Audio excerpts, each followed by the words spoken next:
Universal kynnir The Danish Girl.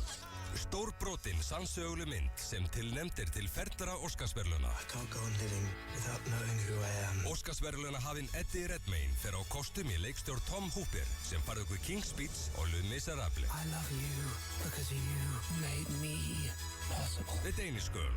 Komin í bíó. Fáðu þér heimilispakka núna á símin.is eða í síma 800 7000. Þú getur meira með símanum. Nýtt Kvistnós kombo tilboð. Bæja kjúklingur og bacon með Pepsi og KitKat á aðeins 799 krónur. Þú velur bát, vefju eða salat. Kvistnós, þú finnur okkur á Ólís. Ferskur salatbar á hverjum degi í Hagkaup. Hafðu það ferskt og hollt í hádeginu. Hagkaup, það sem Íslendingum finnst. Besti hvíti rússinn í heimi á Lebowski bar. Þú hefur verið fangi í 7 ár. I'm gonna be there in your head talking to you the whole time. Barnið þitt hefur aldrei séð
Frú Vigdís Finnbogadóttir, fundarstjóri, ágætu ráðstefnugestir. Ég heiti Snorri Baldursson og er formaður Landverndar og það er mér sönn ánægja að bjóða ykkur öll hjartanlega velkomin hingað í Hörpu í dag og vonandi á morgun líka til að fræðast og ræða eitt okkar mesta hjartansmál, miðhálendi Íslands, vernd þess og viðgang í stórum þjóðgarði. Aðstandendur þessara hátíðar eru sem sagt Landvernd, Náttúruverndarsamtök Íslands og Náttúruverndarsjóður Pálma Jónssonar. Dr. Guðrún Pétursdóttir, framkvæmdastjóri stofnunar Sæmundar Fróða, hefur góðfúslega samþykkt að stýra fundi af sinni alkunnu röggsemi og hún fær stjórnartaumana hérna rétt á eftir. En fyrst ætlar frú Vigdís Finnbogadóttir að setja ráðstefnuna formlega. Vigdísi er auðvitað óþarfa að kynna. Hún er lifandi goðsögn og ein merkilegasta persóna Íslandssögunnar, sögðu þau hjá Nýsköpunarmiðstöð fyrir réttu ári síðan þegar Vigdís var útnefnd brautryðjandi ársins 2015. Ég geri þau orð á mínum hér. Við erum svo lánsöm hjá Landvernd að eiga Vigdísi fyrir verndara og hún er auðvitað verndari íslenskrar náttúru eins og hún leggur sig. Óþreytandi við að benda á mikilvægi þess að virða náttúruna og rækta hana, ekki síður en tunguna og mannfólkið. Gjörðu svo vel, Vigdís.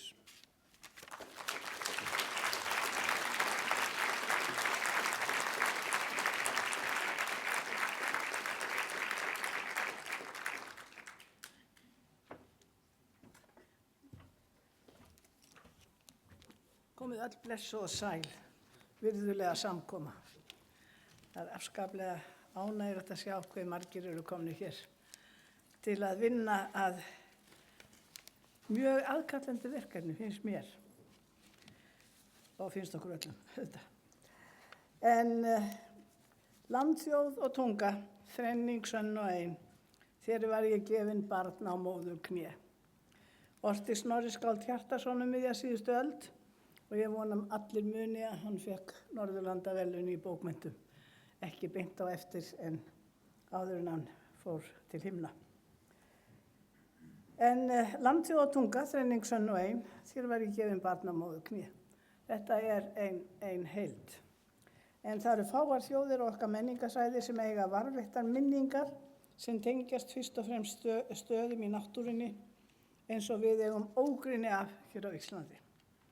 Við eigum ekki hallir og slott frá fyrir tímum en við eigum land sem við fengum í vöggugjöf og ógrynni af sögum sem tengjast þessu landi, sögum staði, minningar atburði sem geymdir í fágætu tungumáli okkar. Og þar ekki síst að finna sitthvað sem tengist óbyggðunum endalausu. Ferðir manna fyrr á öldum það hálendi Íslands sem við sem hér erum samankomin viljum fyrir alla muni vernda óspillt fyrir framtíðarkynslóðir þannig að þær megi senn njóta fágæti náttúrunnar og þeirra minningar sem hún geymir í sögum og ljóðum og þá í senn dulúð þess alls sem landið geymir.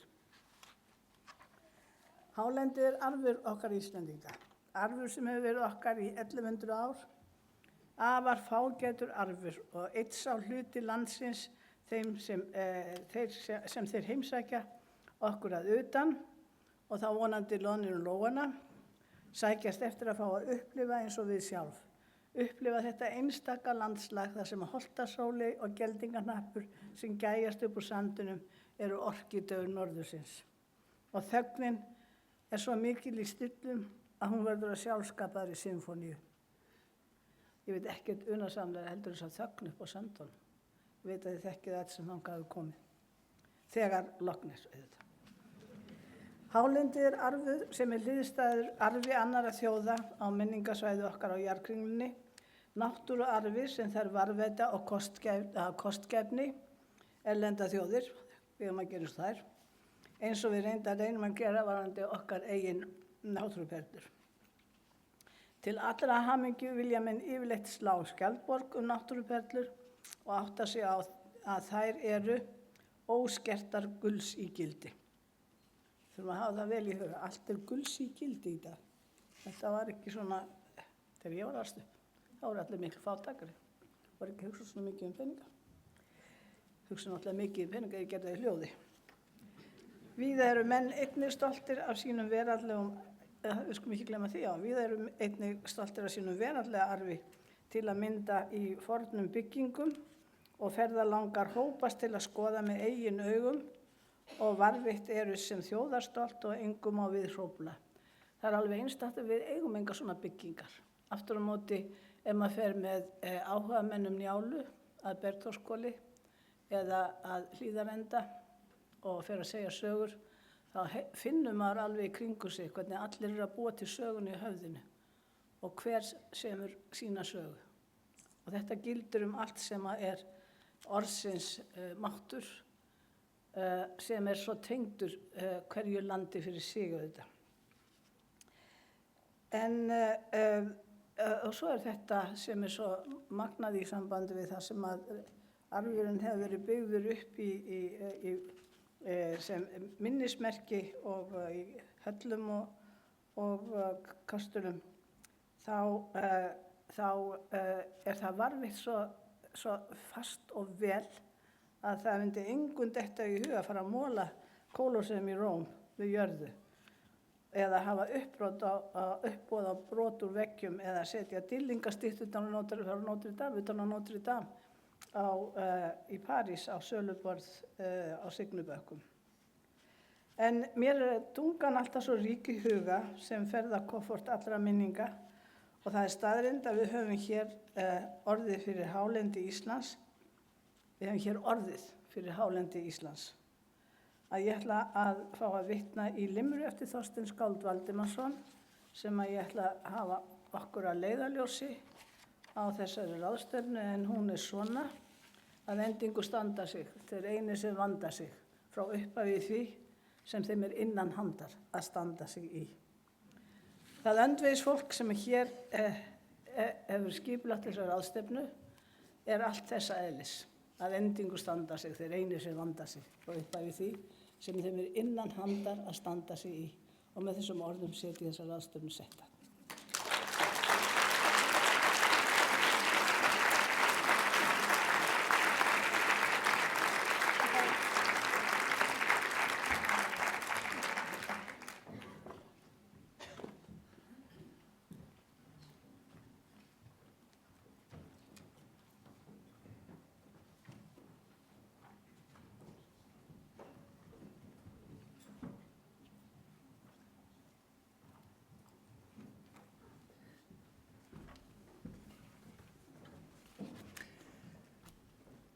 Frú Vigdís, góðir ráðstefnugestir,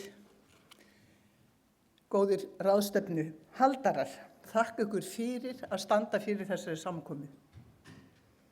Það svo mikilvægt að leiða fólk saman til þess að tengja okkur, til þess að skerpa hugmyndinar og fókusinn, til þess að við vitum hvert við ætlum að fara og til þess að við getum deilt hugmyndum hvernig við eigum að fara að því að ná þangað sem við þurfum að ná. Ég vil byrja á því að þakka mínum sæla og okkar sæla fyrir hana frú Vigdísi. Eigum við ekki að klappa fyrir hana aftur.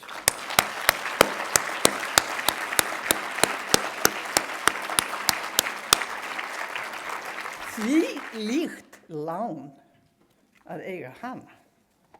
Ég segi ekki meira. Segja okkur ekki hvað ég að hugsa, enda það eins gott. Það hefur orðið smávægileg breyting á dagskránu okkar.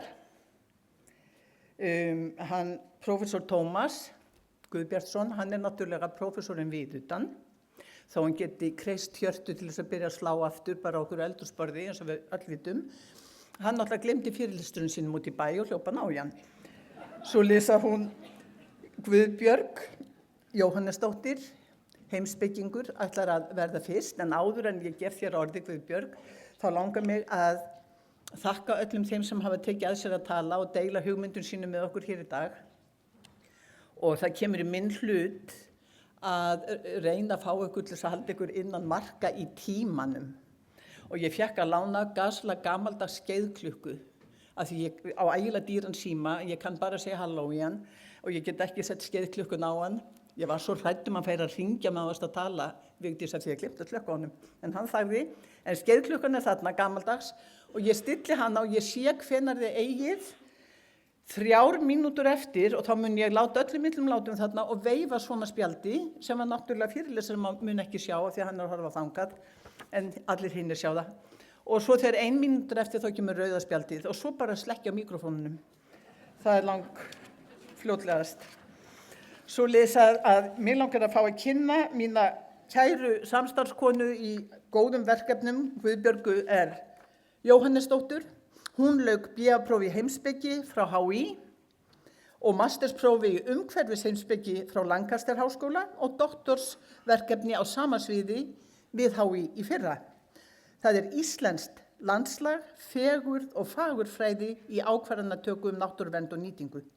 Nú starfar Guðbjörg sem aðjúnkt við listkennsludeild hönnunar og arkitekturdeildar Listaháskóla Íslands og sem nýdoktor við Heimspekistofnun Háskóla Íslands. Guðbjörg, þú ætlar að tala upplifun af íslensku landslagi og ég býð þig innilega velkomna í pontu. Gjörðu svo vel.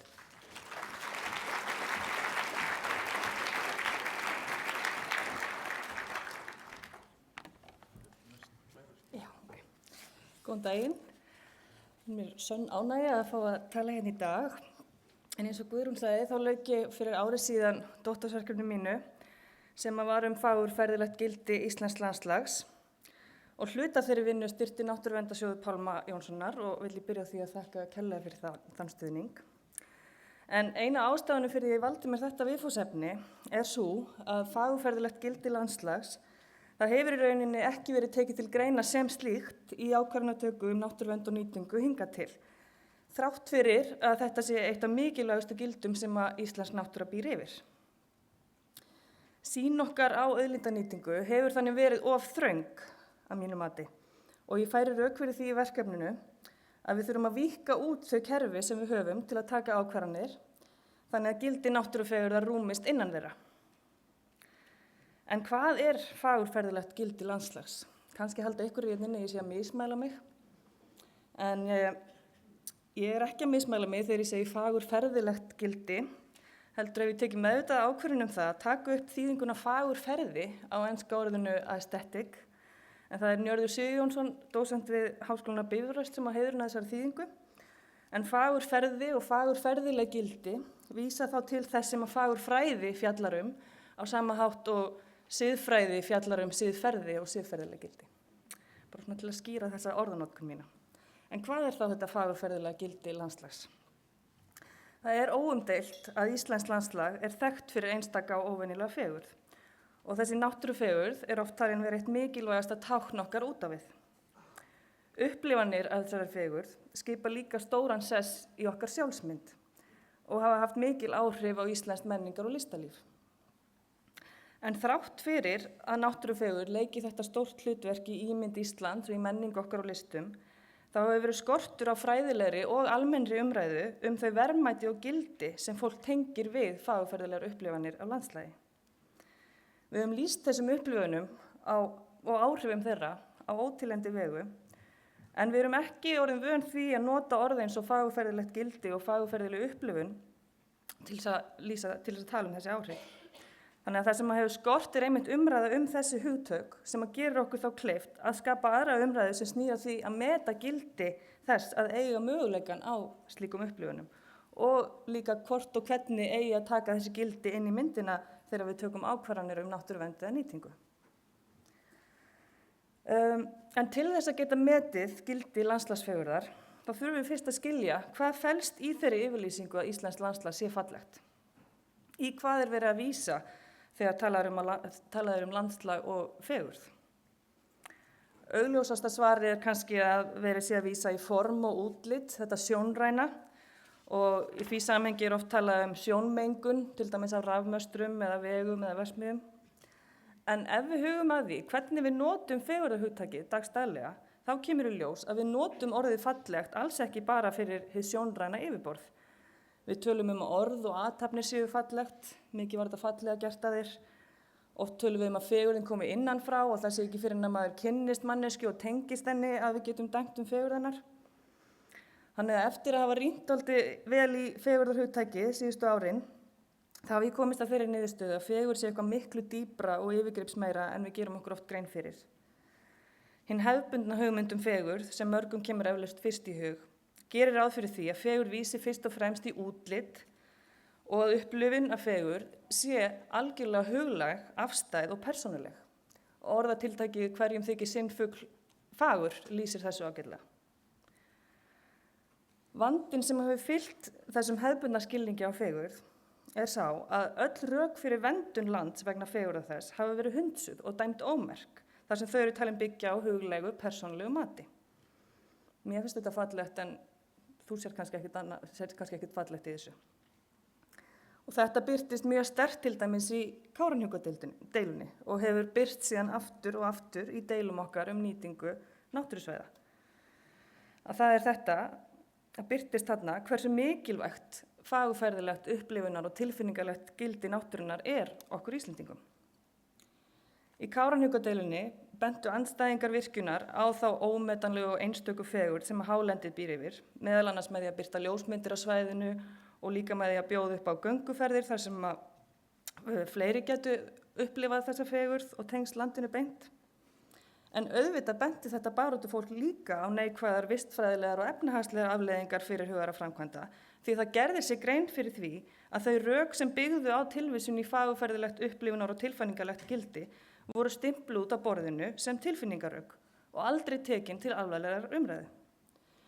Eins og kynjafræðingurinn Thelma Björk Jóhannesdóttir sem varpar ljósi á í sinni meistararitgerð að græða og græða, þekking og þöggun náttúruverndar sem hlaut einmitt einnig styrk frá Náttúruverndarsjóði, að þá hafa valdakerfin hér á landi lengi náð að þagga niður þessi gildi náttúrunnar í gegnum pólitíska orðræðu.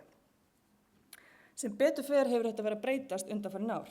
Þær raddir sem halda þessum gildum á lofti er að vera sterkari, fjölmennari og háværari eins og þessi samkoma hér í dag sýnir. Staðreyndin er sú að það sem hefur hingað til verið stimplað út af borðinu sem ómerk tilfinningarök er einmitt það sem virðist skipta almenning á Íslandi mestu máli. Og þetta kemur meðal annars fram í athugasemdum faghóps 1 í skýrslu annan áfanga rammaáætlunar frá 2011. Og þar segir, faghópurinn telur auk þess mjög mikilvægt að fá mat á fagurfræðilegu, upplifunar og tilfinningalegu gildi Íslands landslags. Fáar rannsóknir hafa verið gerðar á þessu sviði en það er okkar mat að þessi þáttur skiptir miklu máli fyrir almenning, fyrir heimamenn og mögulegum virkjunarsvæðum og almennt fyrir þá sem láta sig íslenska náttúru varða. Að því má einnig færa rök að sérstæða íslenska náttúru og heimsvísu sé hugsanlega einna mest í landslagi sem endurspeglast á sérstæðri jarðfræði og jarðfræðilegri uppbyggingu landsins. En vandamálið sem hefur tafið fyrir því að gildi landslags sé tekið alvarlega felst meðal annars í því að landslagshugtakið er í íslensku samhengi nátengt fegurðarhugtakinu. Og eins og ég benti á hérna áðan, þá hefur fegurð almennt verið talin felast í huglægu, persónulegu og afstæðu mati á útliti eða ásýnd fyrirbæris. En þessi skilningur á fegurð kemur ekki heim og saman við upplifun okkar af fegurð. Fegurð er einmitt upplifun sem við deilum, sem við höfum þörf fyrir að deila. Hver kannast ekki við þá tilfinningu að hafa séð eitthvað fallegt og upplifað eitthvað fallegt og finna þá til þarfar til þess að hnippa í næsta mann og benda honum á það sem vakti þessa tilfinningu. Eða finna til löngunar til þess að taka ljósmynd eða teikna mynd eða skapa tónverk, skrifa ljóð eða einfallega bara stara lengi. Einhverjar þarfar til þess að fanga fegurðar augnablikið og skapa úr því nýja fegurð, halda fegurðinni áfram á einhvern hátt. Þessi þörf fyrir að deila upplifuninni felst líka í því að þegar við lýsum því yfir að eitthvað sé fallegt, gerum við á einhvern hátt ráð fyrir því að allir samþykki yfirlýsinguna og ef þeir gera það ekki, eyðum við stundum miklu púðri í að útskýra hvers vegna við teljum eitthvað eru fallegt.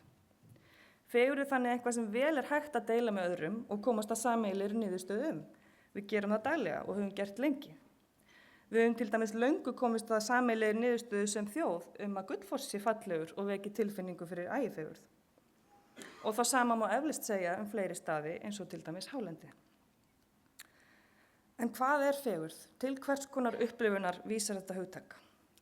Í mínum huga vísar fegurð til ákveðna tengsla sem okkur mannfólkinu er gefið að geta átt í við veruleikann. Fegurð er augnablik þar sem einhver hlutbundin veruleiki þarna úti, fuglasöngur, litadýrð, lykt, sérkennileg form í landslaginu, jafnvel athafnir eða orð, fanga athygli manns þannig að maður getur ekki annað en staldra við og einhvern hátt tekið inn áhrif þess að dvelja við það sem maður að skynja. Þegar þetta gerist hafa sumir heimspekingar talað að ákveðin afmiðjun sjálfsins eigi sér stað. Sjálfið ekki lengur miðpunkturinn, heldur opnast maður fyrir því að skynja sjálfa sig sem hluta af umhverfinu. Fegurð þannig upplifun af tengslum og snýst það að vera opinn fyrir því að verða fyrir áhrifum af því sem maður skynjar, í stað þess að varpa eigin fyrirframgefnu hugmyndum, hagsmunum, skilgreiningum og skoðunum á það. Fagurfræðileg upplifun og að nálgast náttúruna í gegnum slíka upplifun gerur okkur þannig kleift að skilja náttúruna sem náttúru, að skilja hvernig hún birtist okkur í raun og veru áður en við förum að hugtaka hana og fella undir vísindaleg og efnahagsleg flokkunarkerfi. Fegurð það sem við upplifum þegar við skynjum bara til að skynja. Lítum til himins til að dásta á honum en ekki til að gá til veðurs, eða horfum á fossinn til að leyfa honum að fanga okkur, en ekki til þess að reikna út hversu stóra virkjun þurfti til að fanga aflið í honum, eða til þess að reikna út hvort hann hafi nægt aðdráttarafl til þess að borgi sig að reisa þarna stóra ferðamannamiðstöð. Fagurfræðileg nálgun þannig forsenda þess að sjá náttúruna sem sjálfstæðan veruleika sem við getum aldrei öðlast fullkomna þekkingu á, né lært að stjórna fullkomlega. Fegurð hefur þannig með ákveðna væntumþykju, virðingu og umhyggju að gera og það þessi væntumþykja og tilfinning fyrir landinu sem ég held að drífi fólk til þess að berjast fyrir verndun þess. Þessi djúpa fegurðarupplifun gerir okkur kleift að skynja okkur sem hluta af náttúrunni og gera okkur grein fyrir því að með því að vernda hana erum við að vernda okkur sjálf. Okkar líf og lífsgæði eru órjúmanlega tengd og bundin náttúrunni. En hvers konar tengsl eru það sem að íslenskt landslag býður upp á? Hvað sérstætt við íslenskt landslag þegar maður fyrir að skoða fagurfræðilega upplifun? Í doktorsverkefninu mínu skoðaði ég sérstaklega upplifanir af háhitasvæðum og jöklum og það var einmitt rannsókn mín á upplifunum af jöklum sem að Náttúruverndarsjóðurinn styrkti á sínum tíma. Það sem einkennandi fyrir þessi svæði tel ég einnig einkennandi fyrir öll þau svæði hér á landi þar sem sköpunarkraftur elds og íss sýnilegur. Og þetta á ekki síst við hálendi. Það sem einkennir upplifunina undrun. Það sem við skynjum óvenjulegt, litir, form, lykt eða hljóð og þetta kannski sérstaklega óvenjulegt fyrir erlenda ferðamenn en líka fyrir okkur sem búum hérna því við erum ekki á hverjum degi á þessum svæðum. Þetta undrunar ástand einkennist af því að öll skilningavitin verði einhvern veginn virkari. Landslagið kallar á fulla athygli allra skilningavitana og viðbragðið oft vá. Undrunin leiðir svo til forvitni þessi ferli og fyrirbæri og þá fer ímyndunarafli af stað. Það sem bæði háhitasvæði og jöklar hafa í miklu mæli og þar af leiðandi mjög einkennandi fyrir hálendið sem jú eitt stórt jökla og háhitasvæði og í raun fyrir íslenskt landslag í heild sinni það hvernig ferlarnir, sköpunin, landmótunin svo auðsjáanleg. Þetta kallar fram ímyndunarafl og þegar fólk fyrir að ímynda sér þessar hreyfingar og ferli þá kallar það fram upplifun af ægifegurð. Fólk finnur fyrir smæðsinni gagnvart þessum gríðarlega yfirþyrmandi krafti sem býr í náttúrunni. Þessi upplifun gerir fólki kleift að sjá hlutina í stærra samhengi, að sjá sjálfan sig í samhengi við náttúruna og í tengslu við hana. Tækifæri til þess að upplifa slíkt ekki á hverju strái í hinum vestræna iðnvædda heimi, eins og til dæmis í Evrópu. Þar sem nánast ekkert eftir af náttúrulegu umhverfi sem ekki hefur verið breytt stórkostlega af manna völdum. Þegar búið að manngera landslagið, þá sjáum við ekki lengur náttúrulegu ferlana sem að sköpuðu það. Þetta ein megin ástæðan fyrir því að fólk sækir hingað. Það hefur þörf fyrir að upplifa það sem náttúrufagurfræðingurinn Emily Brady kallar erfiða fagurfræðilega upplifun, eða difficult aesthetic appreciation. Og ég fullviss að þetta sé eitt höfuðeinkenni fagurfræðilegar upplifunar af íslensku landslagi. Þetta upplifun sem ólík hefðbundinni náttúruupplifun af kyrrð eða fuglasöng og fallegum gróðri og einkennist meira af því þegar maður upplifir eitthvað truflandi, eitthvað yfirþyrmandi, skrítið og óvenjulegt. Brady talar að þessi tegund upplifunar veiti innsýn í ákveðna hlið á sambandi okkar við náttúruna. Slík fagurfræðileg upplifun mjög mikilvæg því hún hjálpar okkur að skilja samband okkar við náttúruna, við umhverfið eða landslagið sem skapað okkur, hjálpar okkur að skilja okkur sjálf betur. Ef við hugsum þetta í samhengi heimsumhverfis það að mínu mati skylda okkar að varðveita möguleikann á þessum upplifunum. Mikið hefur verið rætt það nú á tímum loftslagsvanda að vísindalegar upplýsingar dugi ekki til þess að breyta viðhorfum fólks þannig að það hafi áhrif á breytni þess. Það ekki nóg að lesa sér til loftslagsbreytingar og tengsl okkar við loftslagið, heldur þurfum við að upplifa þessi tengsl til þess að þekkingin fari að hafa áhrif á breytni okkar viðhorf. Það því að mínum mati skylda okkar í heims umhverfislegu samhengi að vernda þá fáu staði sem eftir sem eru í senn óbyggðir og aðgengilegir. Það þörf á því að varðveita tækifæri til að upplifa slíka staði því við þurfum á þessum upplifunum að halda til þess að skilja betur hvað það að vera manneskja í tengslu við náttúruna. Ef landslagið er skilgreint út frá fegurðarhugtakinu sem tengslahugtak, þá felst það að taka tillit til landslags og fagurfræðilegs upplifunar og tilfinningalegs gildis þess í raun í því að skapa rými til þess að hlusta á sögur af tengslum fólks við landslagið og taka tillit til þessara sagna. Það þetta sem að Evrópski landslagssamningurinn leggur einmitt til. Þar sem að landslag talið gegna lykilhlutverki í velferð einstaklinga og þjóðfélagsins og að verndun þess nýting og áætlanir feli í sér réttindi og ábyrgð á hendur hverjum og einum. Samkvæmt samningnum það hluti af réttindum fólks að fá að taka þátt í ákvörðunum landslag og að fá að láta rödd sína heyrast. Ef fleiri raddir fá að heyrast, sjáum við betur hvernig náttúran hefur ekki eingöngu efnahagslegt gildi fyrir okkur sem hráefnisauðlind eða orkuauðlind. Náttúran hefur líka fagurfræðilegt gildi, útivistagildi, vísinda- og fræðslugildi og sögu- og menningarlegt gildi. Hún leiksvið þess lífs sem að forfeður okkar og mæður lifðu og í gegnum þá staði sem geyma sögu þeirra upplifum við tengsl við rætur okkar. Til þess að leggja mat á landslag þurfum við að tala við fólk.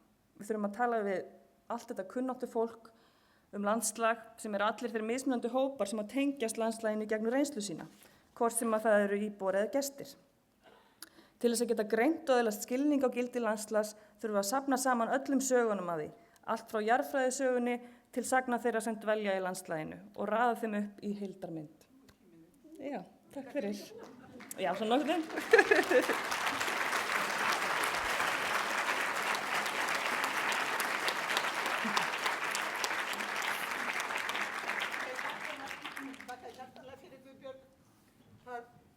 Það verður pallborð á morgun og góður möguleiki til þess að stofna umræðuna þá. Já. Og af því að ég vildi ekki stoppa þið fyrir spurningar, þá verður það að geyma spurningar til þín þangað til þá. Ég bið ykkur að nóta hjá okkur ef þið eru með spurningar til Guðbjargar. Tómas hérna?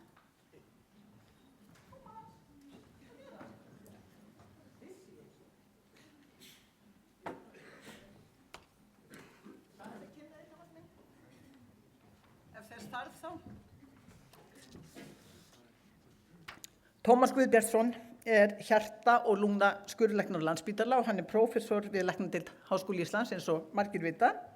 Stundaði framhaldsnám í Svíþjóð og Bandaríkjunum en hefur starfað á Íslandi síðan 2005. Tómas líka mikill áhugamaður útivist og fjallgöngur og hann starfaði meðfram háskólanámi sem fjallaleiðsögumaður á miðhálendinu svo hann þekkir svæðið vel. Hann situr í stjórn Ferðafélags Íslands og vina Vatnajökuls og hann forsprakki félags íslenskra fjallalækna. Það ekki eignafall flestur af lækur? Vertu velkomin.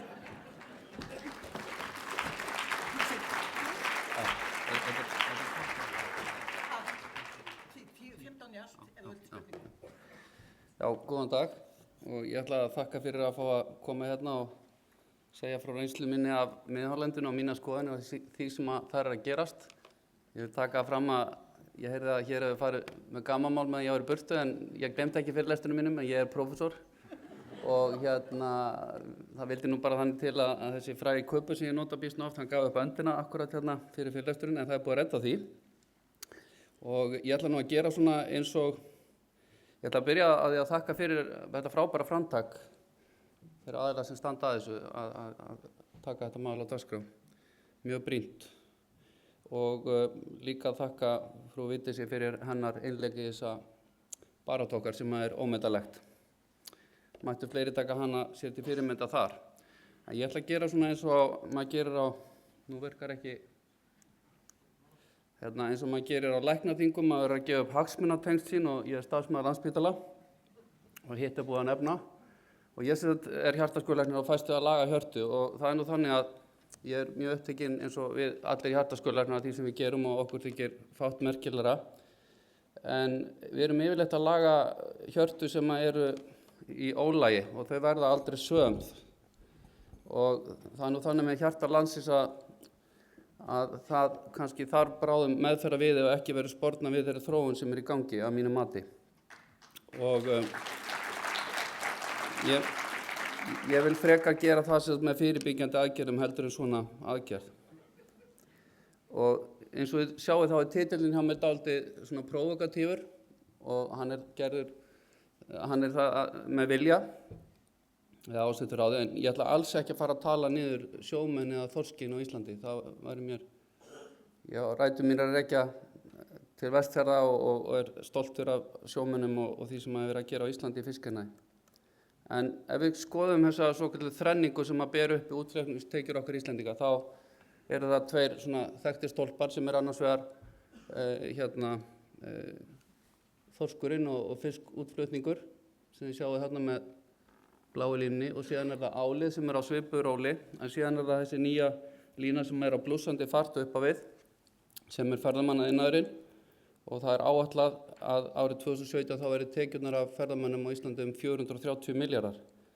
Þetta er ekki smá aurar og það er ekkert sjálfgefið að við hugsum alltaf á sömu nótum eins og við höfum gert síðustu áratugi. Við þurfum að taka okkur tak og fyrir þá sem eru með athyglisbrest og eiga erfitt með að fylgjast með svona löngu fyrirlestri þá er þetta boðskapurinn að ég held að álið sé bara ekki lengur málið. Og mér finnst það sorglegt að þegar væntingar manna norður í landi aukningu túrista hafa ekki orðið eins og væntamatti að þá sé lausnin að hóla niður einu álveri viðbót. Ég bara skil ekki alveg svona röksemda færslu.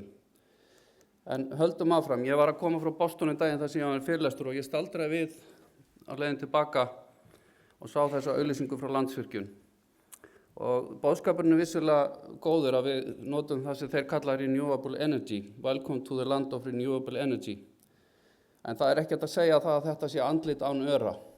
Þetta er ekki falleg mynd að mínu mati og þarna er einhvern fallegasta gljúfur á Íslandi sem að hefur látið á sjá eins og sjáið með manngjöfnum framkvæmdum. Þannig ég held að þessi mynd hljóti að vera mistök og hvað að setja upp svona mynd í staðinn.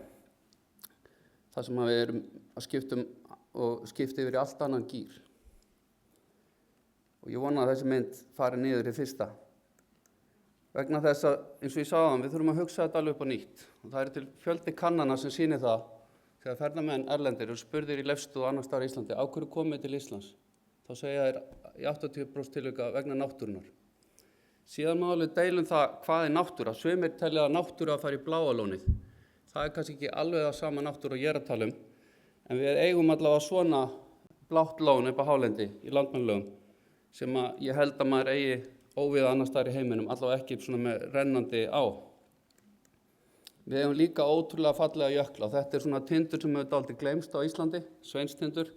Hann er kenndur í höfuð á kollega mínum, Sveini Pálssyni og er næst hæsti tindur landsins, 2020 metrar og þetta eru auðvitað ótrúlega náttúra. En þá geta einhver sagt, já við eigum svona í Alpunum auðvitað, miklu flottari fjöll þar og þetta er tekið á ferð minni yfir Alpana síðastliðið vor. Þá fórum við svokallaða húttur út, 200 kilometra og þrættum yfir Alpana frá Chamonix til Zermatt. En ef að vel er aðgáð, þá er þetta land bara alls ekkert svo ósnortið. Því sjáum við fyrsta lagi náttúrulega skíðaförin eftir alla hópana því það eru margir á ferð. En hérna sjáum við Matterhorn í baksýn og Weisshorn og öllu fjöll. En hérna niður er virkjun og það er ekki langt í manngerða virkjanir og þetta er eitthvað sem þeir sjá eftir í dag. En þetta er auðvitað stórkostleg náttúra en þetta er ekki víðerni ósnortin. Þetta er eitthvað sem við eigum ennþá, þetta er í hættu og þetta eru myndir, allt sem ég er að sýna ykkur, eru myndir sem að vinur minn Ólafur Már eða ég eða kona mín höfum tekið á hálendinu á síðustu 2-3 árum. Og þetta er tekið sér við Þjórsárver og við erum að horfa á hágöngur. Þetta er akkurat svæðið þar sem á að leggja raflínurnar yfir Sprengisand. Og ég ætla að láta myndirnar dálítið tala. Hversu margir hérna hafa komið í Túnarbotna, sem er bara svæði sem er nánast óþekkt fyrir öðrum jöklaransóknarmönnum á Íslandi, því miður. Hérna Hraundranginn Dór. Þetta er bara verður svona næsti túrista staður ef við hugsum einhver áratugi fram í tíma, því að þetta er stórkostlegt svæði en það er bara óþekkt og við eigum að varðveita svona eins og það er. Þannig að mínum mati þó við eigum stórkostlega náttúru, firði og svona, þá er miðhálendi samt djásnið í krúnunni vegna þess að það er engir aðrir sem að eiga svona svæði í heiminum. Og ef við líkjum þessu saman við það, þessi 80%, það er þetta langfæsti þeirra sem kom inn á miðhálendið. En þetta er eins og þegar þeir farið til Stokkhólms. Þeir voru næstuði búin að rífa alla Stokkhólm í sundur, þar á meðal gamla staðan, en sem betur fer hættuðu við það. Og í dag er þetta helsta djásnið þeirra borg, en það er ekki endilega allir sem farin í gamla staðan þegar þeir komið til Stokkhólms. En þeir vita af henni og þetta skiptir rosalegu máli fyrir ímyndina. Og það er sama sem við eigum að gera með miðhálendið. Það þurfi ekki endilega allir að fara þangað, en við eigum að vera stolt af því og nota það til þess að auglýsa landið. Og þá spyr maður sig sem læknir, hvernig líður þá hjarta landsins? Það slær og það er að dæla, en því líður ekkert alltaf vel, því að það er þrengt að því. Og ég ætla að taka ykkur í smáferð, ég ætla að fara á eitt aðal uppáhaldssvæði mitt á Íslandi sem er Vonaskar, sem að mjög fáir Íslendingar hafa sótt. Þarna horfið þið yfir Bárðarbungu, þetta er tekið ofan á Túnafellsjökli, skarðið er þarna á milli, þetta er eitt fallegasta örnefni á íslensku, Bárðargata gengur hérna söður eftir og þetta er tekið fyrir gosið þarna í Bárðarbungu. Og þetta eru svæði sem að blasa við í Vonaskarði, hverasvæði sem eru algjörlega einstök á heimsvísu og maður getur alveg lagt á sig 10 tíma göngu fram og tilbaka í Nýjadal til þess að sjá bara eitt svona hver. En það eru svona 30 svona hverir þarna. Og ef við förum upp á eitt af þessum fjöllum sem eru þarna, því að þau eru ófá, þá er eitt skemmtilegasta fjallið Skrauti. Og nafnið er bara svo fallegt. Deilir, Skrauti, Rauðkúla. Þetta eru, bara nöfnin eru spennandi á korti. En þá sjáu þið bara hvað að þessu svæði er þrengt. Við erum innan Vatnajökulsþjóðgarðs, en hérna sjáu þið Hágöngulón og hérna sjáu þið yfir Kvíslaveitum. Þessi ótrúlega falleg fjall hérna búið að sökka stóru jarðhitasvæði og hér stendur til að byggja jarðhitavirkjun. Þetta er að mínum mati bara algjörlega óhugsandi.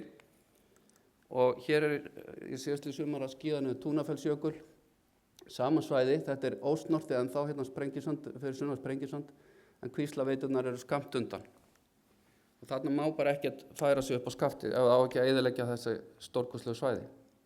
Þetta er svæði sem að mér þykir alveg sérstaklega vænt og hérna er nafni minn, sonur vina míns, Tómas Litli eins og ég kalla hann, og Tómas Stóri og við stöndum í Tómasarhaga og þarna man ég að ég kom fyrst með foreldrum mínum 10 ára. Við hefur alltaf þótt sérlega vænt þetta svæði, þetta er svona eins og vin í eyðimörkinni og það er bara með ólíkindum þegar ég sá uppdrættin af fyrirhugaði línu að leggja hana akkurat í gegnum þennan litla grasblett sem er á þessu svæði og sýnir bara hversu menn hugsa skammt. Þetta er annað svæði sem er mér sérlega kært sem er Torfajökulssvæðið og Landmannlaugar og þetta er lína sem að liggur meðfram Túná og þegar þið keyri Fjallabæjarslag niðri í átt að Sigöldu og Búrfelli. Og eins og þið vitið þá er þetta svæði á heimsminjaskrá UNESCO eða sett á biðlista eftir að komast þangað. Myndum við gera svona í dag? Þetta er bara alveg dyrnar, það er engin spurning það að þetta er að skemma fyrir og þarna á þessu svæði hafa menn alls konar áform, sveitarfélögin að byggja upp þjónustu fyrir ferðamenn og hótel og svo framvegis sem að mínum mati er algjörlega óhugsandi. Þetta er svona eins og að setja ör í andlit fjallkonunnar og ég teka fram að ég er ekki að brjóta trúna við sjúklinga því að þetta er leikkona og örið er ekki ekta. En mér fannst það flott samt. En það er vissulega margt sem hefur verið vel gert á Íslandi. Man má ekki bara tala hlutina niður og þetta er upp í Kverkvöllum sem er eitt mitt aðal uppáhaldssvæði. Það er innan Vatnajökulsþjóðgarðs sem viti sem betur fer og þarna eru vítir maður sá frá Möðrudal 100 km inn að Kverkvöllum þar sem maður er nánast laus við rafmagnslínur og upphakkaða vegi. Og bara til að gefa ykkur svona hugmynd af þessum möguleikum sem þarna bjóðast því að þarna hafa fáir Íslendingar komið. Það sem hefur hérna gosið í Kverkinni og þarna í kring. Og þarna er kona mín að labba í Hveradal í 1700 metra hæð og bara einn svona dagur held ég að er eitthvað sem maður lifir á í mörg ár. Að fá svona veður á svona stað á þessa kyrrð. Engin spor, engin þarna og þetta er svolítið efri Hveradal í Kverkvöllum sem er næst stærsta háhitasvæði landsins. Og það er stórkostlegt auðvitað líka að sjá hérna upptök jökulsár á fjöllum og jökullin alltaf síber eitilegu Kverkjökull og þarna fær maður eins svona náttúruna í æð. En þetta er svæði sem að ég og Ólafur forseti ferðafélags sem hefur verið að rífast hvort sé fallegasta svæði í Íslandi, Kverkvöllin eða Torfajökulssvæðið og ég var alltaf á Kverkfjöllunum þangað til að ég kom í þessu veðri hér fyrir 2 árum síðan og stend hérna og horfi yfir jökulgilin. Þetta er vissulega innan friðlandsins en ekki þjóðgarður, innan friðlandsins og í friðlandinu hafa menn alls konar áform eins og þið vitið. Og sumir halda að þessi mynd sé photoshopuð eða tekið. Hún er svona, hún er tekin svona og það er ekkert búið að eiga við litin í henni. Og næsta mynd er ekki syðri. Það er hérna Grænirhryggur og ég teka fram að í dag þá mælistu ekki til að labba upp á Kanilhrygginn eins og við kallum hann. Hérna er Grænirhryggur sem þið hafið séð á myndum, en Kanilhryggur, það er mælst til að labba meðfram honum, en þetta er líka lakkrís stigvélið, kalla ég þetta hér. Og þetta er bara þegar ég sýni útlendingum þetta, þeir bara skilja þetta ekki. Þeir halda að einhver hafi farið að mála þessi útilistaverk. En var það ekki Einar Ben sem ætlaði að selja norðurljósin? Og það var hlegið á hann. Það er reyndar ekki til hennar heimildur þetta nákvæmlega. En við erum að selja norðurljósin og þetta er tekið í Landmannalögum núna í nóvember í tjaldi og það eru bara að sýna það hvaða möguleika við eigum að ferðamennsku ekki bara sumri til heldur líka að veturinn. Og það eru önnur svæði sem eru svona hálfvernduð en ekki samt innan þjóðgarðsins eins og til dæmis hérna í Lóni. Og þið sjáu bara að þarna er sumarbústaðabyggð ekki alls fjarri og þetta er líka svona svæði sem við þurfum alvarlega að huga að varðveita. Kerlingafjöllin eru annað svona svæði, ekki í þjóðgarði, en þarna hefur átt sér ákveðin uppbygging en spurningin er hvort að sú uppbygging sé á hröð eða sé samræmist svona ströngustu lögmálum náttúruvernd. Og ég þori að fullyrða það að þið geta ekki farið á fjallaskíði út í heimi með svona háhitasvæði fyrir neðan. En þetta er bara hluti sem við höfum algjörlega klúðrað, það er þessi svokallaða infrastruktúr. Og þetta er mynd sem ég tók síðastliðið sumar á Hveravöllum og ég fer næstu bara að gráta þegar ég kem þar. Hérna, það kom þarna heilu rútufarmannir erlendu ferðamönnum og flestir látnir gera þarfir sínar í gámum. Og þetta minnir svona meira á vinnubúðir heldur en eitt fallegasta stað á Íslandi. Þetta er mynd sem ég er fullur af nostalgíu þegar ég og bróðir minn vorum með faðir minn sem er jarðfræðingur upp á Hveravöllum 75. Það er eins og pabbi hafi raðað rollanum hana fyrir aftan í og ég er líka hrifinn af hvað mamma var alltaf með okkur í stíl í nýju Nokia-stígvélum og Mari Mekko og bólum eins og varum tvíburar. En það sem ég er að segja að það eiga að vera svæði sem er erfitt að komast á. Það er ekki sjálfgefið að allir þurfi bara að labba út úr rútu og labba beint að einhverjum hveri eða fossi. Það tekur 10-11 tíma að fara fram og tilbaka í Vonarskarð, en það er bara fínt og við eigum að hafa það þannig. Við eigum að geyma eitthvað af þessum perlum til næstu kynslóða. Ég var síðastliðið haust í Colorado og gekk þar og þetta er tekið Mount Circle og ég var bara fyrir algjörri upplifun að sjá hvernig Amerikanir hafa gengið frá sínu þjóðgörðum og hvað við erum langt á eftir. Og þetta er eitthvað sem ég held að við ættum að taka upp hér. Næstu engist mjög frumstæði stígar, mjög frumstæði merkingar. Og ég ætla bara að láta þessa myndi tala hérna úr Þjórsárverum. Þetta er svæði sem að vera að tala að leggja uppbakka vegi. Hérna aðeins í suður eru Kvíslaveituveginir og jökulheimannir. Og þetta er bara svona einhvað sem er svona augnakonfekt og við viljum hafa þetta svona áfram vegna þess að það er hvergi svona náttúra annar staðar í heiminum. Og annað sem er gríðarlega mikilvægt, það er þetta með vegagerðina. Þetta er ekki bara spurningu línur eða gravalínur, þeim fylgir vegagerð og þið sjáu eins og þessi vegir hérna inn í Jökulheima hvað þeir eru í mikilli harmoníu við umhverfið. Og svona vil ég halda því áfram. En við þurfum að tryggja að þetta berist til næstu kynslóð. Hérna er lítil frænka mín með mér upp á Fantófelli og Þórisjökull í baksýn. Og hérna er einn lítill Tommi litli búinn að labba með mér 33 kílómetra í Kverkvöllum í heita jökulá, það sem eru uppsprettur. Og það er þetta sem er sönnást, svona æska og óspillt náttúra. Og hann var ekki síður hrifinn en við af því að hlusta á jökulniðin í Jökulsárfjöllum hérna í Sigurðarskála með kattbygginga hérna fyrir aftan til hægri. En við þurfum að kenna þetta anatómíuna og ég er að kenna læknanemum, segi stundum ég sé eins og þjálfari í Barcelona með bestu nemendurna. En ég hef verið með aukaspurningar á prófum landafræði síðastliðin ár og iðulega eru einhverjur úr Gettu betur liðunum og þessi spurning kom sér þetta síðasta prófi, hvað heitir tindurinn, og það var enginn sem gat svarað. Þannig að hér er verk óunnið og núna sitja allir læknanemar og plugga þetta fyrir prófið hjá mér. Þannig að skilaboðin eru skýr. Við eigum að varðveita hálendið í heild sinni eins og það er núna og við eigum að gera það strax. Það eru hagsmunir okkar allra. Takk fyrir.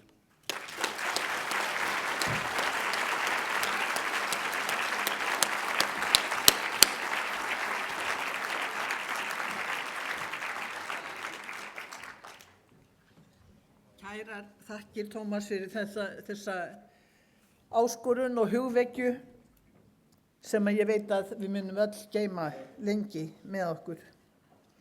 Næst á svið er Lilja Pálmadóttir, stjórnarformaður Náttúruverndarsjóðs Pálma Jónssonar og hún mun fyrir hönd sjóðsins segja nokkur orð og kynna til leiks verkefni sem sjóðurinn hefur styrkt og styrkþegar mun í örstuttu máli gera grein fyrir verkefninu sínum sem eru einnig kynnt hérna frammi og þið getið skoðað á veggspjöldum á eftir í kaffihlénu. Gjörðu svo vel, Lilja.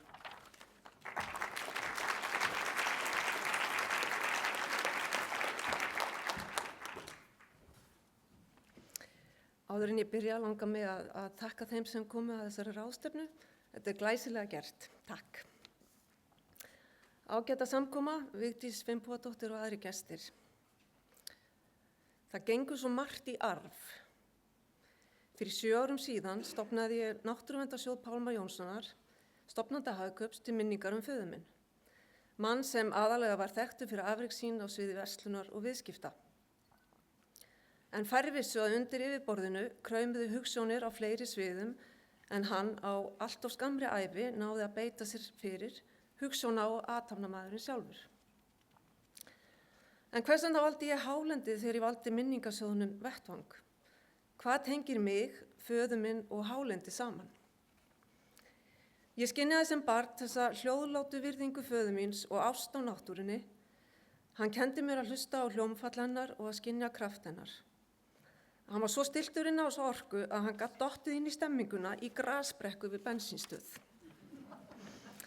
Og seinna sem fullorðin kona skynja ég þessa sterku orku í hestaferðum á hálendinu. Ég hugsaði að þetta mætti ekki hverfa. Þarna er uppspretta okkar innstu gerðar. Þetta er lífið. Og það er í þessum anda sem ég stofnaði Náttúruverndarsjóð Pálma Jónssonar. Markmið sjóðsins er að auka almenna þekkingu á íslenskri náttúru svo umgengni okkar og nýting á verðmætum hennar geti í ríkari mæli einkennst af virðingu og skynsemi. Samhliða er leitast við að bæta tengsl Íslendinga við náttúru landsins og efla með því gott hugarfar, mannlíf og atvinnustarfsemi í sátt við umhverfið. Markmiði þessu verði náð með því að styrkja verkefni sem fást við sköpun og miðlun þekkingar náttúruna í víðum skilningi.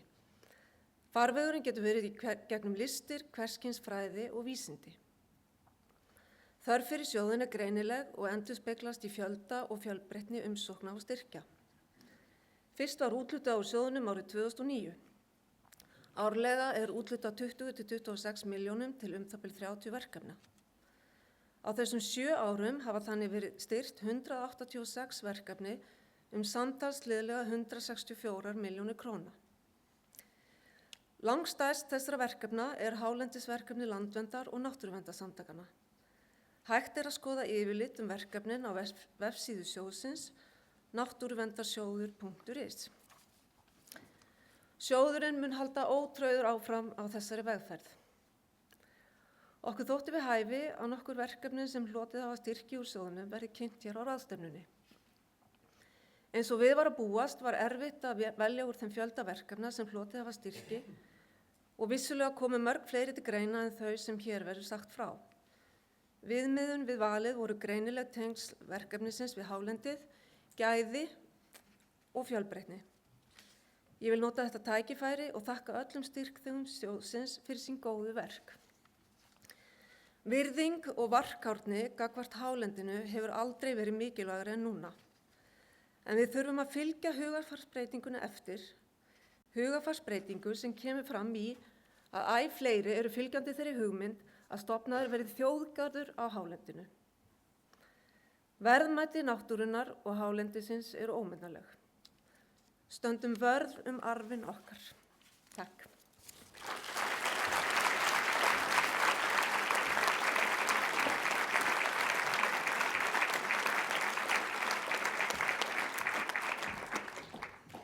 Vil ég biðja styrkþega að koma hér hvern á fætur öðrum og kynna í mjög stuttu máli, bara örstutt af því svo er þetta að spjalla meira saman frammi. Og bara... Já, víst er ég það var. Já, Gjörið þið svo vel.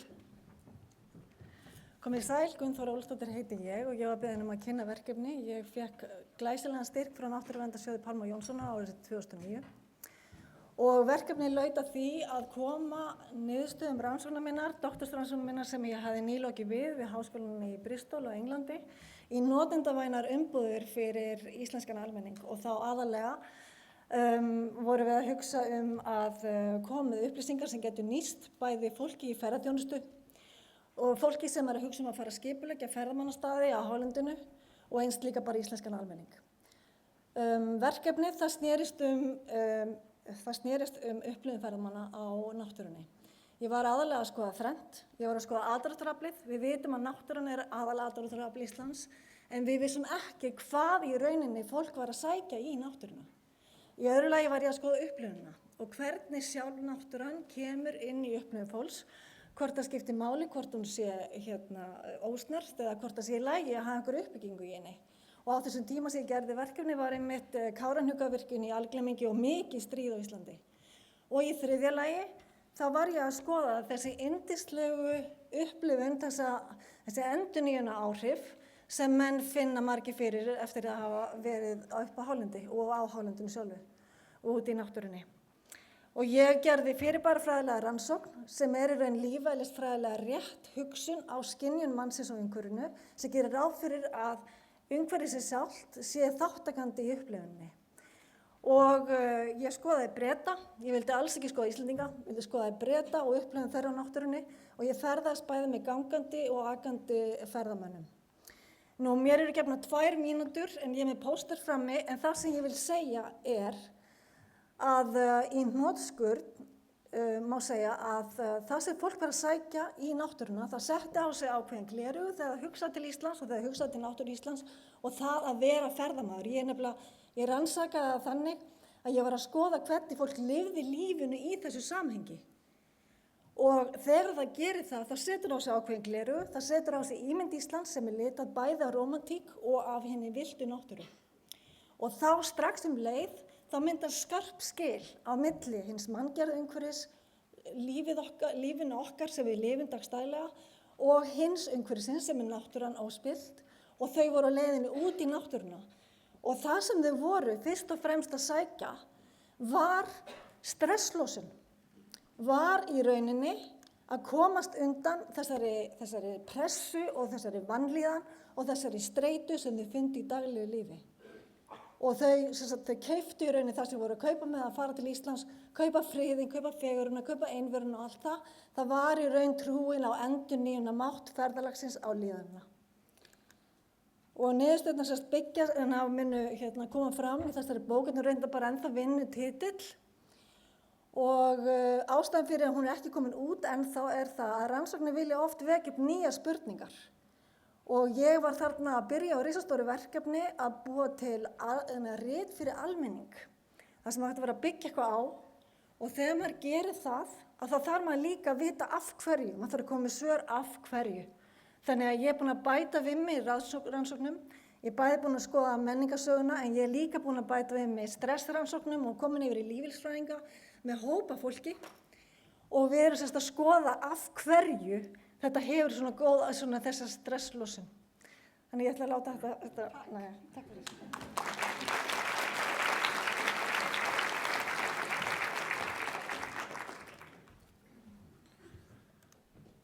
Ja, guten Tag, Harald heiti ég. I'm the foreign one in this room apparently, so I'm speaking in a different language. I'm very sorry for that one. Well, I'm a new fish in this water, so to say. I'm a student at Háskóli Íslands. I'm studying Landfræði, and this is part of the project I was working on for some years. I was very lucky to get the funding from Náttúruverndarsjóði Pálma Jónssonar, and the project is about tourism as a crossroads. I'm sure that you're all aware about the discussion which is happening around tourism at the moment. A sharp increase over the last 5 years, so to say, starting with 2010, with an annual increase of 22.5% more or less every year, and the question of what is going to happen in the future. So I'm not going to repeat a lot of what you might have read a lot in the news about already. Nevertheless, we see that we have a lot of concerns about the future of tourism. I think a lot of you might share this concern as well, and about the natural environment, because the highlands are, as we have been introduced, one of the major resources for tourism as well, since 80% of the visitors seek nature and the experience of the wilderness. Nevertheless, we have also like social implications of the sharp increase in tourism. We have, for example, in Reykjavik, we have concerns about the housing issue. People don't find places anymore, not only tourists, but also local people. We also have the concern about crowding and the question of the alienation maybe of the local communities. Even though the last research of Market Media said that 80% of the Icelanders are happy with tourism, it still leaves the question, what is going to be in the future, if we might reach 2 million people in the future. But what I have been concerned about mainly is the question of the safeguarding the industry in the future and the management approach we use so far. And it appeared often in many places that it's going to be more a reactive approach, more like firefighters and so forth. So what I was working on is the question of how can we make the management more proactive and include more participants in that one. My research, which you're going to see in the poster outside as well, is asking the question if the tour guides might be a very valuable resource for that decision-making process. So I invite you at the end to have a look into that one, if maybe the tour guides might be an interesting and maybe valuable part of this discussion. So I'm ending here. Thank you. Thank you so much.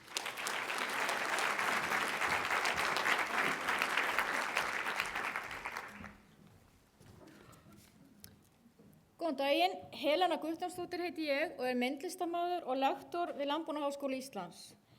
Að horfa skapandi athöfn, sjónrænir þættir í íslensku landslagi er verkefni sem ég hef unnið að undanfarin ár og birtist hér sýnishorn af á glærunni.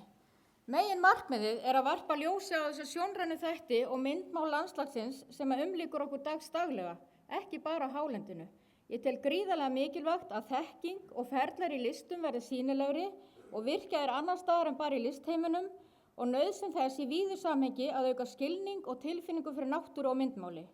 Að við vinnum með og verðum meðvitaðri þá jarðfræðilegu og hnattrænu sérstöðu sem landið býr yfir og gefur okkur til að mynda einstaka langan rökkur og birtingatíma sem breytir gríðarlega sjónrænni upplifun eins og við sjáum að myndinni hérna á Brekkufjalli, annars vegar í morgun birtu með baklýsingu þar sem að fjallið virðist flatt og hérna lítið spennandi og hins vegar í hliðalýsingu seinni part. Það sem forgerðin og form og skuggaspil varpa ljósi á fjallið og ýkja allt. Aðferðafræðin byggir á að greina sjónræna þætti landslagsins, punkt, línu, flöt, rúmtak og rými eins og í myndlistinni og setja í samhengi við þætti sem tengjast breytileika vegna tíma, ljós og lita. Á glærunum má þannig sjá litapalettu setta saman af litum sem sjást í 500 metra radíus við heimili mitt, skýrt afmarka rúmtak á hálendinu og rými á Vestfjörðum. Þá sjáum við ólík dæmi lögun og grunn og hvað býr til formið annars vegar, ferhundur skógareitur við Vatnsenda í Skorradal og þar sem túnið er grunnurinn og hins vegar ferningsform í Ásbyrgi þar sem kjarrið er grunnurinn. Verkefni er innleggi umræðuna umhverfislæsi og hefur skírskotun bæði í skólasamfélagið og fræðasamfélagið. Mjög mikla breytingar er að verða á Íslandi á ásýnd landsins með tilkomu aukinnar skógræktar. Við mat á umhverfisáhrifum og skipulagsgerð skal taka tillit til sjónrænna þátta og þekking á því sviði er því afar mikilvæg. Verkefninu mínu er ætlað að auka tilfinningu fyrir lífrænu ferlum, breytingu í lit og formi og styrkja hæfileikann til að njóta og gleðjast yfir sjónrænum gjöfum í amstri hversdagsins og skynja hversu það að horfa getur verið skapandi og gefandi athöfn. Takk fyrir.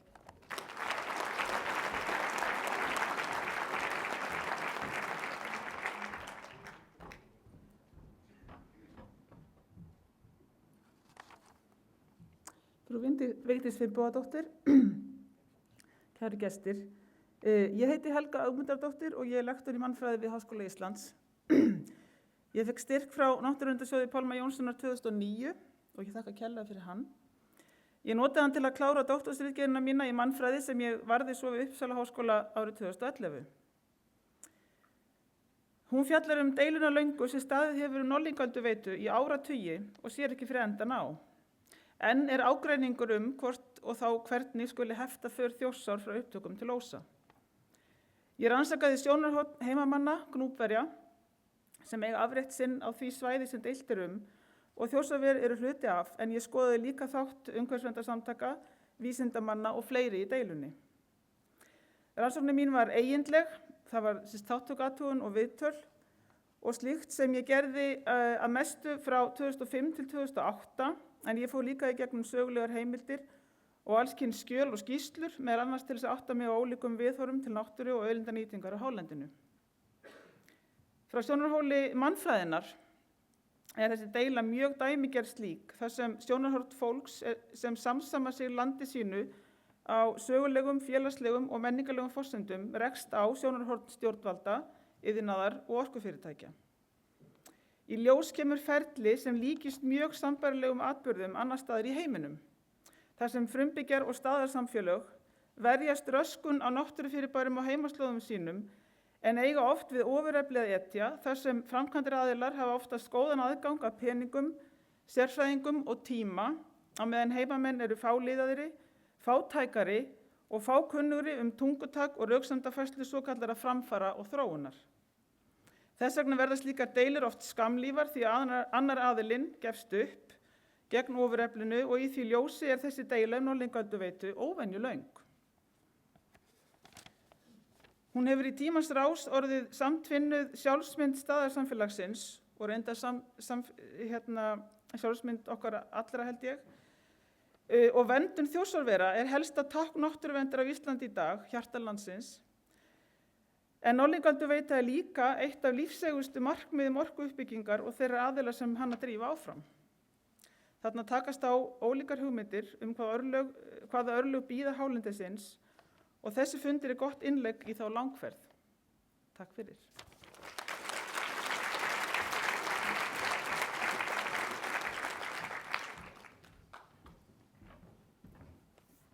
Já, komið í sæl. Ég heiti Játgerður Grétarsdóttir og er lektor við Landbúnaðarháskóla Íslands. Ég kynni hérna verkefni sem ég kalla uppgræðsla með innlendum gróðri og markmið þess er að prófa að nota innlendan gróður við uppgræðslu eftir ýmiss konar rask, svo sem stíga og vegagerð og einnig eftir traðk og umferð ferðamanna. Ég kalla þessa aðferð söfnun og dreifingu fræslægju, á ensku green hay eða seed containing hay. Með aðferðinni er safnað fræi, mosabrotum og lífrænni hlífðarþekju samtímis með því að slá villtan jurtkenndan gróður að hausti og dreifa ferskri slægjunni á raskasvæði og með tímanum hrynja fræ og mosabrot niður úr plöntumassanum og ná snertingu við jarðvegs yfirborðið. Gróðurinn sem er sleginn vex síðan upp aftur eins og eftir venjulegan túnslátt. En það verður samt að gæta þess að slá gróðurinn ekki á neðarlega. Og þarna að ræða jurtkenndan gróður. Þetta er þó engin galdra aðferð en lofar góðu og samkvæmt heimildum virkar vel fyrir jurtkendar, nokkur hávaxnar plöntutegundir sem mynda talsvert fræ. Aðferðin er notuð erlendis og er að finna í til dæmis leiðbeiningabæklingum sem fjalla aðferðir við að endurheimta náttúrulega flóru svæða en jafnframt tekið fram að gott sé að hvíla gjafasvæði, svokölluð, kannski 3 til 5 ár. Í verkefninu erum við að prófa aðferðina fyrir tegundir eins og gulmöðru, krossmöðru og lokasjóð sem við sjáum hérna á myndinni. En aðferðin hefur gengið hérna til dæmis fyrir tegundir eins og blávingul, vallhæru, kornsúru og vissa mosategundir. Ég þakka fyrir mig og þakka sjóðnum stuðningin.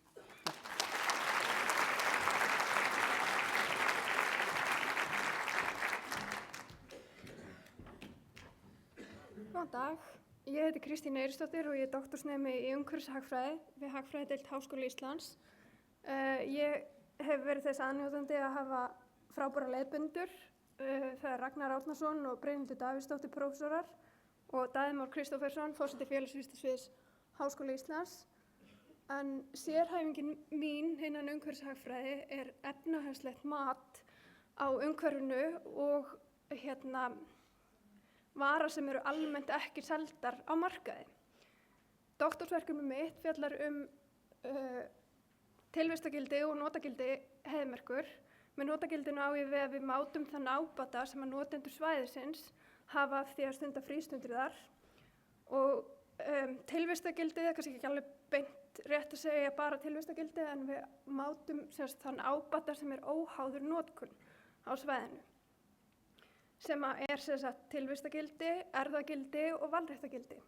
Tilvistagildi gengur út á það að þó svo að við notum ekki tiltekin umhverfisgæði að þá getum við alveg vel haft jákvæðan greiðsluvilja fyrir því að þeim sé haldið í einhverju núverandi ástandi. Erfðagildi gengur út á það að við getum haft jákvæðan greiðsluvilja fyrir því að svæði séu til staðar fyrir afkomendur okkar og valréttagildi er hreinlega bara það að við getum haft jákvæðan greiðsluvilja fyrir því að eiga möguleikann á að nota svæðið í framtíðinni. Aðferðirnar eru frekar tæknilega flóknar þannig að ég ætla ekki að þreyta ykkur á því þannig að ég vil bara benda ykkur á veggspjaldið mitt frammi og nýta tækifæri til að þakka sjóðnum kærlega fyrir stuðninginn. Takk fyrir mig.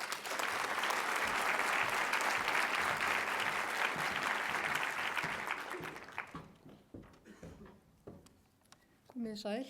Ég heiti Lovísa Ásbjörnsdóttir og jarðfræðingur hjá Náttúrufræðistofnun Íslands og ég er einnig fulltrúi í stjórn Evrópsku félagasamtakanna ProGeo en markmið samtakanna er að stuðla að vernd jarðminja og landslags ásamt því að efla fræðslu og þekkingu á þeim. Í september á síðasta ári var haldin í Reykjavík stórmerkileg alþjóðleg ráðstefna jarðminjar og vernd þeirra.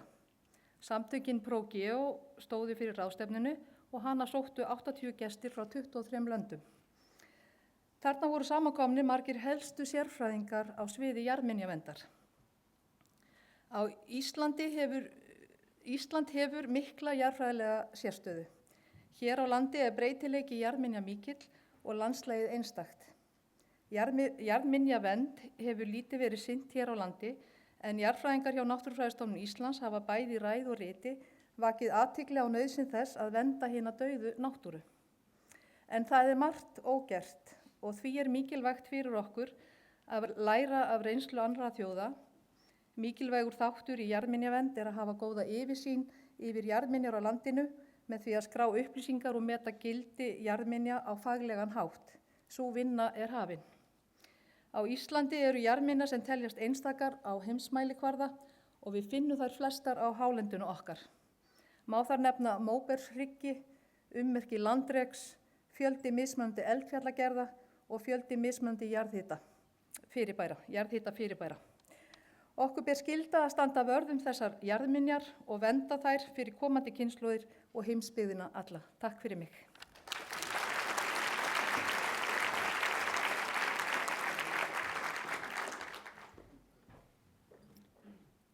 Já, komið sæl.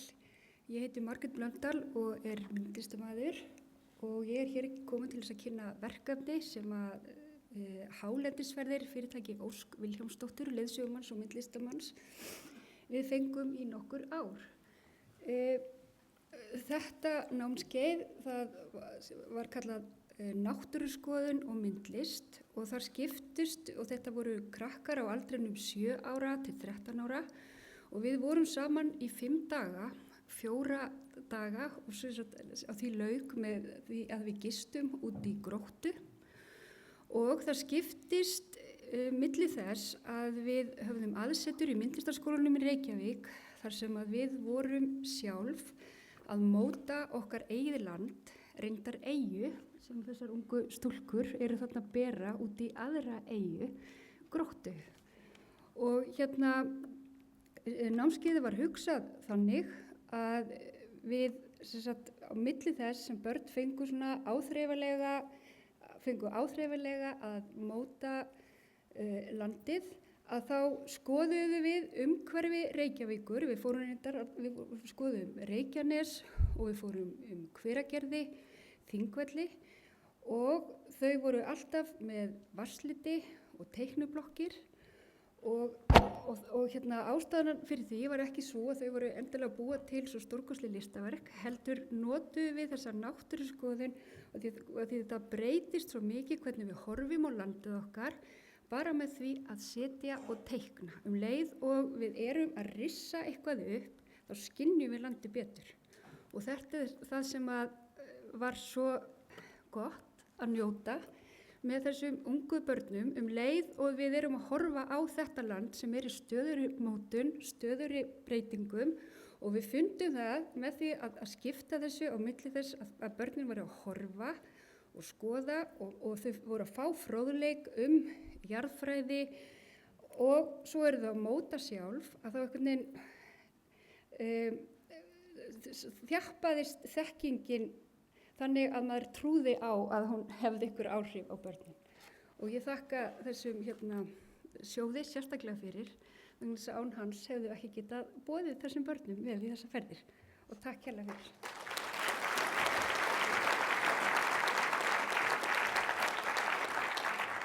Heyriði í mér.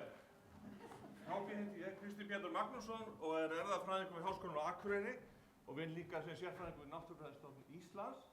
Og þessu 9 ár sem ég bjó í Stokkhólmi, þá naut ég mikill að fegurðar þar, en það sem ég saknaði mest var einmitt íslensk náttúra og sérstaklega miðhálendi, víðerni þess óspillt náttúra og ég gleymi aldrei einmitt gönguferðum mínum með Gísla Sigurðssyni, íslensku fræðingi, gegnum Vonarskarð, Herðubreiðarleiðir og Öskju og það sem maður í heiðskjúri sá bara eins langt og augað eygði og ekki nokkur merki menn nema kannski eins háspennulínur og útikamarar.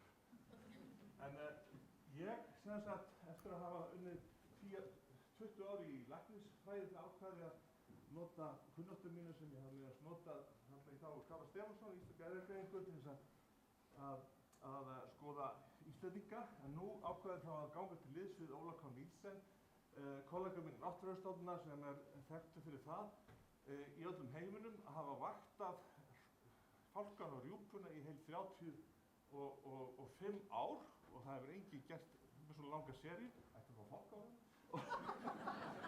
og þannig að ég píldur þjófur í paradís því að ég kenna þessi erfðafræði og hann með þessu gögn og hann spyr mig geturðu einkennisgreint fálka? Já, sagði ég. Og þá sagði það geðu mig fjöður og ég skal þarna sjá hvað ég get gert. Hann lét mig hafa fjaðrir og nú vil ég útskýra þessa mynd hérna lengst til vinstri. Það er ártölin hérna niður, 1981 til 2011 og svo hérna 5 dálkar, það eru 5 óður og ef þið fylgji hérna litakóðunum niður hérna þá sjáu þið mismunandi fálka og hann letum hafa fálka og þetta var blind rannsókn. Hann hafði hringamert suma fálkan og vissi það hvort að ég væri með. Þetta er minn eigin sími. Þetta voru enda 2 mínútur. Ég takka þér að passa sjálfur. Þetta er þess að DNA fingraförin sem við beitum og það er erfðafræði eða aðferð og við ætlum að búa til ættfræði 3 íslenska fólka. Ég er með verkefnum hlutum, takk fyrir því.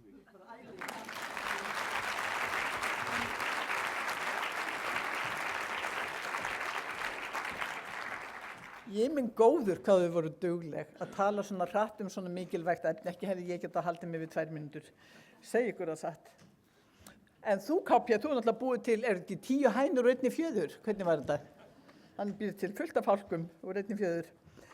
Þetta var mjög gaman og dásamlegt að sjá afrakstur sjóðsins og hvað mikið hægt að gera með því að styðja við fólk og gera því kleift að fylgja sínum hugðarefnum og sinni sérþekkingu. Nú munum við taka hlé og ég vil benda ykkur á að hérna frammi eru veggspjöld þeirra verkefna sem voru kynnt en það eru líka önnur veggspjöld. Það eru veggspjöld nemenda í grafískri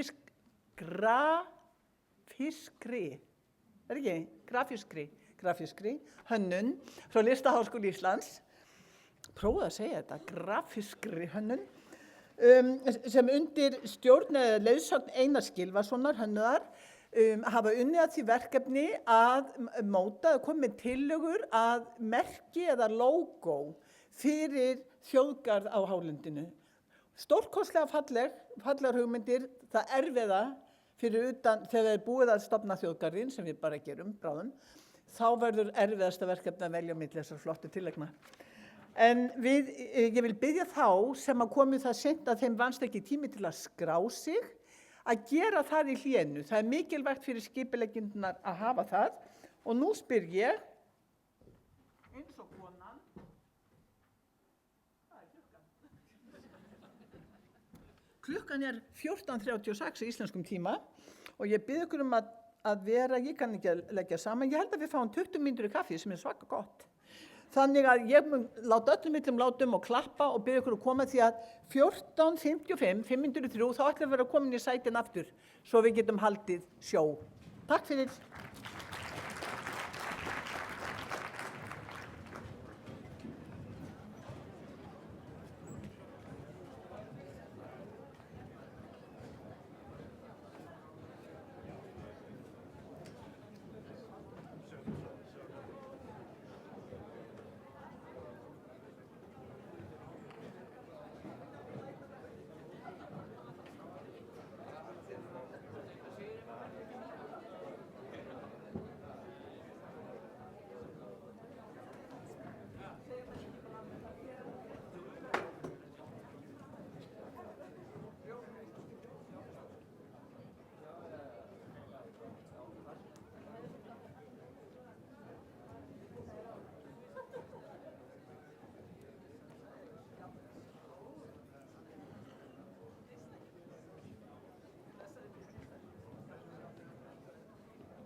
sjást líka fyrir þig. Ok, já, þessna.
Komið þið sæl.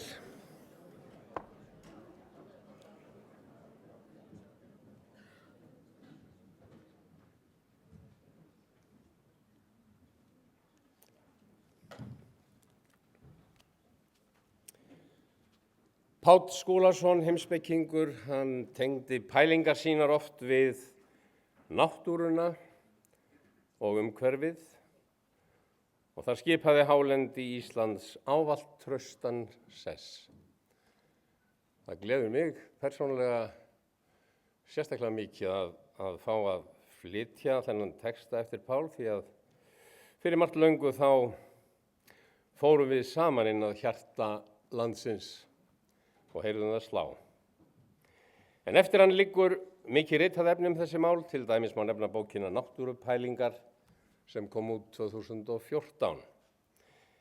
Og í síðustu bók sinni, Merking og tilgangur sem kom út á honum látnum, þá skrifar Páll eftirfarandi. Flokkun gilda frá sjónarhóli íverunar eða náttúrunnar. Samkvæmt skáldinu okkar og náttúrufræðingnum Jónasi Hallgrímssyni hefur náttúran þrenns konar þýðingu fyrir okkur. Hún stendur fyrir ríki alls hins sýnilega veruleika. Hún táknar þau máttarvöld sem ráða á jörðu og himni og hún merkir eðlið eða aflið sem fólgið innra með öllum sköpuðum hlutum. Og hér höfum við í hnotskurn uppsprettur þeirra gilda sem náttúran gefur okkur. Ef við lítum fyrst á hina sýnilegu náttúru, landið sem við förum láglendið, hálendið, mikilfengleg fjöll og fagra dali, þá blasir hún við sem uppspretta huglægra eða andlegra gilda. En náttúran verkar á okkur með ólíkum hætti eftir því hvar við erum stödd. Í þéttbýli borga eða bæja, í dreifbýli sveitarinnar eða í óbyggðunum sjálfum. Og svo ég grípi til hugtaks Heideggers heiminn sem tilvísanakerfi, þá blasir við að kerfi tilvísananna og þar með gildanna með allt öðrum hætti í borgum en sveitum. Og þegar við förum inn í óbyggðirnar, hverfa öll venjubundin tilvísanakerfi. Þess vegna verðum við í óbyggðunum fyrir reynslu af frelsi sem við kynnumst hvergi annar staðar. Þegar skáldið yrkir frjálst í fjallasal vísað til reynslu sem hvert og eitt okkar verður fyrir þegar við nemum þetta tilvísana leysi tilverunar sem óbyggðirnar einar búa yfir. Allt öðruvísi. Birtan, hljóðin, tímaskynið. Samskiptin við sjálfan sig og aðra verða önnur. Við upplifum okkur laus úr viðjum allra viðtekinna stýrikerfa menningarinnar. Hugur okkar fer að starfa öðruvísi og við hugsum hlutina og sjáum heiminn út frá sjónarhornum sem við höfum ekki tileinkað okkur áður. Í reynd eru öræfin eða óbyggðirnar uppspretta gilda með stórkostlegri hætti en okkur iðulega ljóst. Almenn reynsla fólks af öræfum, og þetta gildir að sjálfsögðu sérstaklega hálendið á Íslandi, það að upplifa auðnina, tómið, eyðimörkina sem andlega nærandi. Rétt eins og vitundin sé að spegla sig í verunni sem hvílir í kyrrðsinni, ósnert og ósnertanleg, eins og hið eina sjálft. Kjarni málsins er sá að þetta frelsi í náttúrunni er forsendan fyrir tilveru okkar. Takk.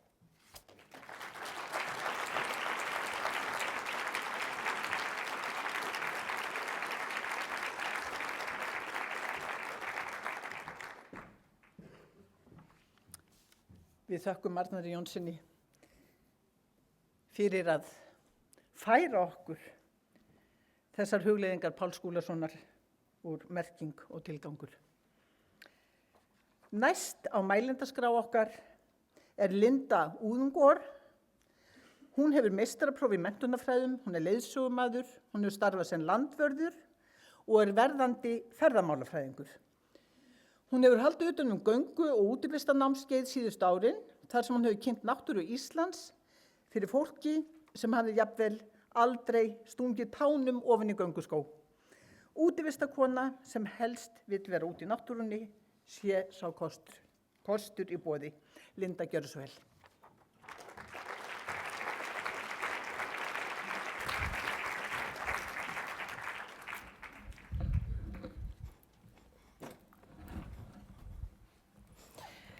Kæru gestir og frú Vigdís Finnbogadóttir, ég fæ þann heiður hér í dag að tala máli útivistarfólks. Ég hef ferðast landið mitt í nokkra áratugi og veit ekkert skemmtilegra en að upplifa og kynna fólki töfraheima hálendisins og það mikla fjársjóð sem að við eigum í íslenskri náttúru. Minn munaður í dag er að vera sá fyrirlesari sem get talað út frá tilfinningum og upplifun. Ég viðurkenni strax að ég elska hálendi Íslands. Ég get ekki hugsað mér daginn á þess að láta mig dreyma fjöll, ósnert víðerni, villtan gróður og bjarta sumarnóttina. Ég elska útiveru, hún er stór hluti af mér. Ég hef farið víða á öllum árstímum og hver árstíð hefur sinn sjarma. Hálendið er mitt skjól, þangað sæki ég ró, þangað sæki ég fegurð og þangað sæki ég núllstillingu frá erli dagsins. Ég telst ég vera útivistarmanneskja, eina vaxandi hópi fólks, en skoðum þetta hugtak nánar. Hvaða fyrirbæri er þetta útivistarfólk? Í raun erum við engin sérstök fyrirbæri. Við erum af öllum stærðum og gerðum, konur, karlar, börn, ungmenni, mömmur, pappar, afar, ömmur, jafnvel langömmur og langafar. Við aðhyllumst alls konar lífskoðanir. Við vinnum í ýmsum starfsgreinum og við eigum heim í dreifbýlinu eða þéttbýlinu. Hver við erum og hvað við gerum skiptir ekki máli á fjöllum. Það sem sameinar útivistarfólk er ást okkar og þrá eftir óbyggðum, fjölbreytni lífs og lands. Það er það sem togar okkur af stað á öllum tímum ársins í alls konar veðrum. En náttúran og þetta landslag, er það einhvers virði? Í augum okkar útivistarfólks erum við að tala ómetanleg auðæfi. Auðæfi sem ekkert annað land í heiminum býr yfir. Við fóstrum einn stærstu víðerni Evrópu. Auðvitað er til undurfögur náttúra á öðrum stöðum í heiminum, en það er ekki okkar náttúra. Það er ekki sú náttúra sem við Íslendingar eigum og getum verndað. Stundum er flókið að útskýra fyrir fólki sem ekki hefur upplifað kyrrð og víðáttu óbyggðana eða komu ástíðan á fjöllum hvers virði hálendið er. Hughrifin þegar vorið læðist inn og fyrsta skærbleika vetrablómið boðar komu sumars. Snjórinn bráðnar, lækirnir taka á sprett og árnar byltast fram og aftur. Heiðargæsirnar færa sig ofar í landið í átt að varpstöðunum sínum og álftapari snýr aftur á heiðarvatni sitt. Sumarið birtist í allri sinni dýrð, gróðurinn og auðnin. Það vekur alltaf jafnmikla aðdáun mína að reka augun í jöklasóley hátt upp til fjalla eða fylgjast með uppeldisaðferðunum refsins við óstýrláta írlingana. Þegar haustið kemur og gengur í garð, leggst hvít breiða rólega yfir landið og vetur konungur tekur völdin. Þannig renna ástíðarnar áfram, hver á fætur annari og á hálendinu eru skil þeirra skörp og skýr. Í nútíma samfélagi þar sem að hraðinn og streitan er hluti af okkar lífi, er besta jarðtengingin að tengja sig við náttúruna, leita í upprunan og einfaldleikan. Ró, friður, hreyfing, samvera, gleði og núvitund eru allt heilsueflandi þættir sem við útivistafólk sækjum í. Eitt sinn var ég á ferðinni með hópi af fólki og þá fullyrti einn af samferðamönnum mínum, sem er læknir að mennt, að þetta ferðalag hefði sparað þjóðfélaginu hundruðir þúsunda. Það væri nefnilega á við mörg pilluglös og læknisheimsóknir að ferðast í kyrrðinni og auðninni með skemmtilegu fólki. Sigurður Nordal, fræðimaður og rithöfundur, lýsti tilgangi fjalla og óbyggðaferða fyrir tæpum 100 árum á þennan hátt. Slíkt ferðalag væri hið besta ráð til að kenna manninum að treysta á sjálfan sig. Horfast í augu við tilveruna, greina sundur aðalatriði og aukaatriði lífsins og hressa og herða líkama og sál. Orð sem sannarlega eiga við enn þann dag í dag. En að ferðast óbyggðir Íslands eru forréttindi. Til þess að halda áfram að njóta útivistar þá stöndum við á tímamótum í dag. Við verðum að staldra við og hugleiða hvernig við viljum stefna inn í framtíðina. Tímarnir eru aðrir en fyrir 40 árum þegar ég fór í mínar fyrstu fjallaferðir. Þá voru nokkrir sérvitringar á fjöllum en í dag hafa margir Íslendingar og útlendingar bæst í hópinn og uppgötvað virði og fegurð hálendisins. Það segir sig því sjálft að á einhvers konar verndun og stjórnun þarf að koma til meira en gert er í dag. Þjóðgarður er eitt af þeim formum sem nýta má til stýringar. Þjóðgarður þýðir ekki lok og læs, lokað fyrir öllum. Í þjóðgörðum er mannlíf og dýralíf, þar er ferðamáttinn fjölbreyttur, þar býr fólk, þar er ferðaþjónusta, þar eru beitulönd og í þjóðgörðum er ferðast allan ársins hring. Í þjóðgarði er bæði hægt að njóta og nýta, en ávallt þó með náttúruna í forgrunni og sjálfbærni. Menning eða samfélag, umhverfi og efnahagur eru hornsteinar sjálfbærninar og þessum stólpum verður að gera jafnhátt undir höfði. Í hvaða formi sem vernd er sett á svæði skiptir öllu máli að allir hagsmunaaðilar fái tækifæri til að koma að hugmyndavinnu og mótun skipulagsins. Allt útivistarfólk, íbúar svæðana, landeigundur, opinberir aðilar og ferðaþjónustan er slíkur hópur. Innan þjóðgarðs á hálendinu er hægt að marka hverjum og einum hópi ramma þannig allir geti notið þess sem hálendi býður upp á. Til þess þurfum við aðeins að setjast niður og eiga vitrænar umræður ferðamáta þar sem náttúran, landslagið og óbyggðirnar eru í aðalhlutverki og við komum að sem leikendur inn í þá sviðsmynd. Náttúran er jú segullin fyrir ferðamennsku og hún er gullgæsin okkar. Auðlind sem okkur er mikið í mun að vernda. Án hennar missi ég og fleira gott fólk þann flotta titil að teljast til útivistarfólks. Í orðum mínum hér í dag er ég að draga ykkur með í ferðalag inn á hálendið í gegnum tilfinninga- og upplifunarsviðið. Í orðræðu dagsins virði hálendisins duga tilfinningarökin ekki oft til. Virðið þarf að fá á sig mynd peninga. Og hvað er þá til ráða? Í námi mínu í ferðamálafræði hef ég oft velt þessari spurningu fyrir mér. Kannski yrði meiri skilningur á virði hálendisins ef það birtist í reiknislíkani. Þá gæti ég eftir gönguferð sagt bláköld, jú, sjáðu til, samkvæmt mínum útreikningum þá er virði þessa ferðalags 1.455.342 krónur. Þið getið ímyndað ykkur að viðmælandi minn yrði ansi langleitur og segði, Hvernig fannstu það út? Ég myndi þá sýna honum útreikningana mína, hvað bætt andleg og líkamleg heilsa mín sparar þjóðfélaginu, hvað náttúru auðlindin er að færa okkur í ríkiskassan í gegnum ferðaþjónustuna og hvaða áhrif náttúran og hálendið hefur haft á menningu og arfleið okkar Íslendinga og mótað okkur sem þjóð.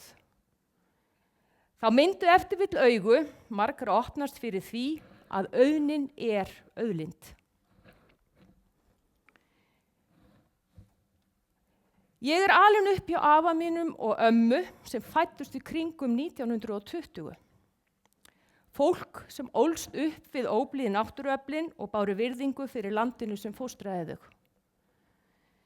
Þau kenndu mér að meta hálendi Íslands og ég ber það ástríðu áfram til minna afkomenda.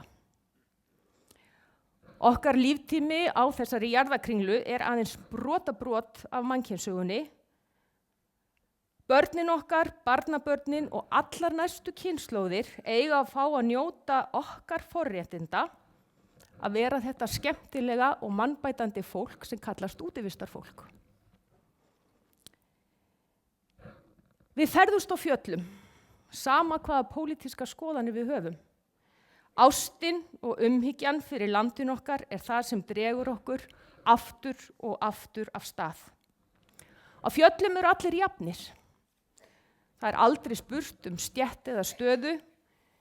Við erum bara í faðmi náttúrunnar sem tökur við öllum án aðgreiningar. Við eigum að sýna henni virðingu. Tökum höndur saman, vendum hálendi Íslands. Við erum með einstaka auðlind í höndunum og það er í okkar ákvörðunarvaldi hvort og hvernig við skilum henni í framtíðina.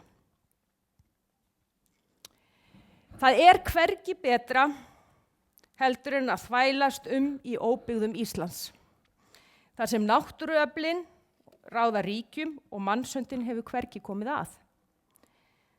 Þangað dregur mig einhver óútskýrð þrá sem þeir félagarnir Magnús Eiríksson og KK hafa fangað á ljóðrænan hátt og ég ætla að láta þær ljóðlínur verða mín lokaorð hér í dag.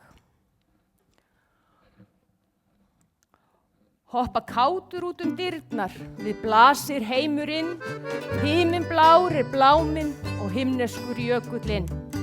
Óbyggðirnar kalla og ég verð að gegna þeim, ég veit ekki hvort eða hvernig eða hvenar ég kemst heim. Takk fyrir mig og sjáumst á fjöllum.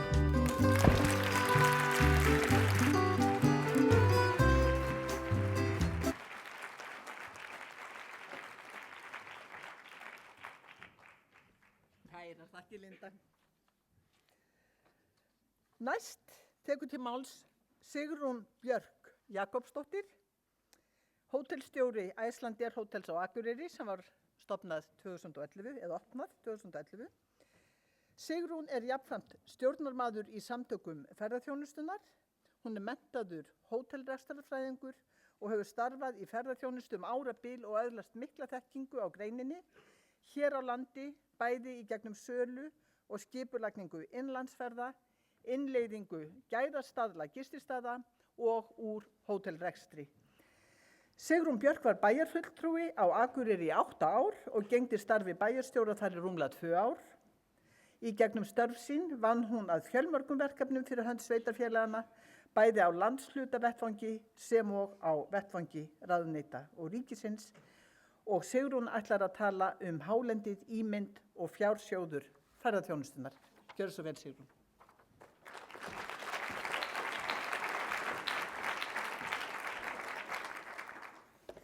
Ráðstefnustjóri, ágætu gestir.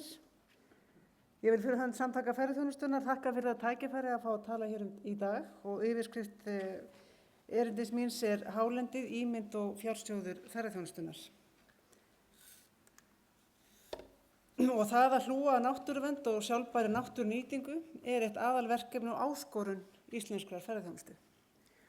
Við höfum á undanförnum árum séð stórfellda breytingar á atvinnulífi landsmanna og staðreyndin er sú að ferðaþjónustan er nú orðin afgerandi hreyfiafl í þeim miklu samfélagsbreytingum. Hún er nýr valkostur í því hvert við verum stefna í atvinnumálum Íslendinga. Og fyrir liggur að íslensk ferðaþjónusta hefur haldið uppi atvinnusköpun og hagvexti landsins undanfarin ár með þeim stór auknu umsvifum sem orðið hafa í greininni. Árið 2014 urðu til 2800 störf hér á landi, þar voru 2700 þeirra til í ferðaþjónustunni. Og 14% allra starfa á vinnumarkaði eru í ferðaþjónustunni, eða 25.000 störf af þeim 180.000 sem hér er á vinnumarkaði. Það voru margir spámenn og greiningaraðilar sem spáðu þessari þróun að fjölgun ferðamanna yrði með þeim hætti sem nú er orðið. En það er óhætt að segja að það hafi engu síður komið okkur í opna skjöldu og undirbúningur ef til vill ekki verið nægilegur, þannig að nú erum við í spretthlaupi eins og okkar Íslendingar stundum háttur til að ná að drífa undirbúningin af fyrir enn fleiri og enn meiri fjölgun. Og stjórnstöð ferðamála var gríðarlega mikilvægur áfangi af þeirri braut.